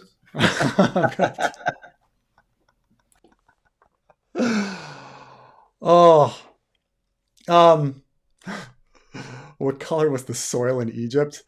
Uh I never saw any black. I think he's asking about so the name the Egyptians call Egypt Misr, um, and I think it means like black land is like where everything kind of came from, like because the earth was around the Nile was supposedly really rich and black, um, but for the most part, like Egypt has pretty. I mean, where I lived, it was pretty sandy, pretty rocky and sandy, very very light colored brown most places. I mean, there's the Black Desert, but that's a little different. But they were talking about like the richness of the soil. Um, I love this. I wish progressives were actually as far left as conservatives think they are. I know it's the far left like gets angry because that the Democratic Party is like too market based, and then the Republican Party claims they're a bunch of communists. Like, yeah, I'm sorry, yeah, Kemet. Well, Kemet is the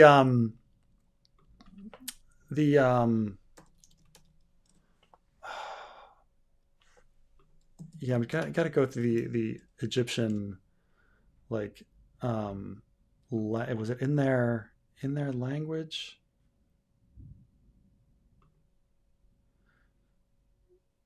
Yeah, it's from the Kemet is what the Copts call. But I was trying to remember what Misr meaning. No, Misr just means border. I guess it was Kemet that meant Blackland. I'm confused. Frontier outpost. Yeah, Kemet is Blacklands or whatever. Like in ancient times, they referred to like the Red Land and the Black Land. Like the people that lived in the desert was the Red Land, and the people that lived near the Nile was the Black Land. I mean, Egypt in general is really interesting because like culturally they're very different from the rest of the Middle East in that they were always kind of a farming society rather than a kind of nomadic pastoral society. And there's different ideas about like what that does to a society. I mean, it's a lot of like armchair philosophizing without much real proof, but it's like, you can kind of say that like some will say that like, oh, the people that like raise sheep, they'll say like, oh, they don't have a very good work ethic because like raising sheep, like it doesn't take much work. You just stand there all day. And so, but they're also very, very generous people, and they're very tribal, and they're based on honor and stuff like that. And you kind of find the Egyptians are really different. Like the Egyptians are really hardworking, and they don't have like an honor-based society. Like they're not obsessed with that. And this is all because like, they're all about working land, and like they were farmers and stuff like this. But this is all like abstract armchair bullshit. Like how do you prove that like whether a society has a work ethic or not? It's really weird kind of stuff. But the Egyptians are but if you go to Egypt and you spend time in Egypt and then you spend some time in either the Gulf or the Levant, you definitely notice a big cultural difference between them, but oh man. So it's I'll end there. Yeah. Misr was the Arabic, Kemet was the Black Land thing in Coptic. So um all right, guys. I will I've been on here like 3 hours 40 minutes, but thank you everyone. And I guess getting closer and closer to Hot D. Not too many weeks away, Carmine. That you stayed with me for a long time too, Carmine. Yeah. Doing laundry, doing other stuff in the background. All right, man. Thanks for everybody for stopping in. We'll see you next time.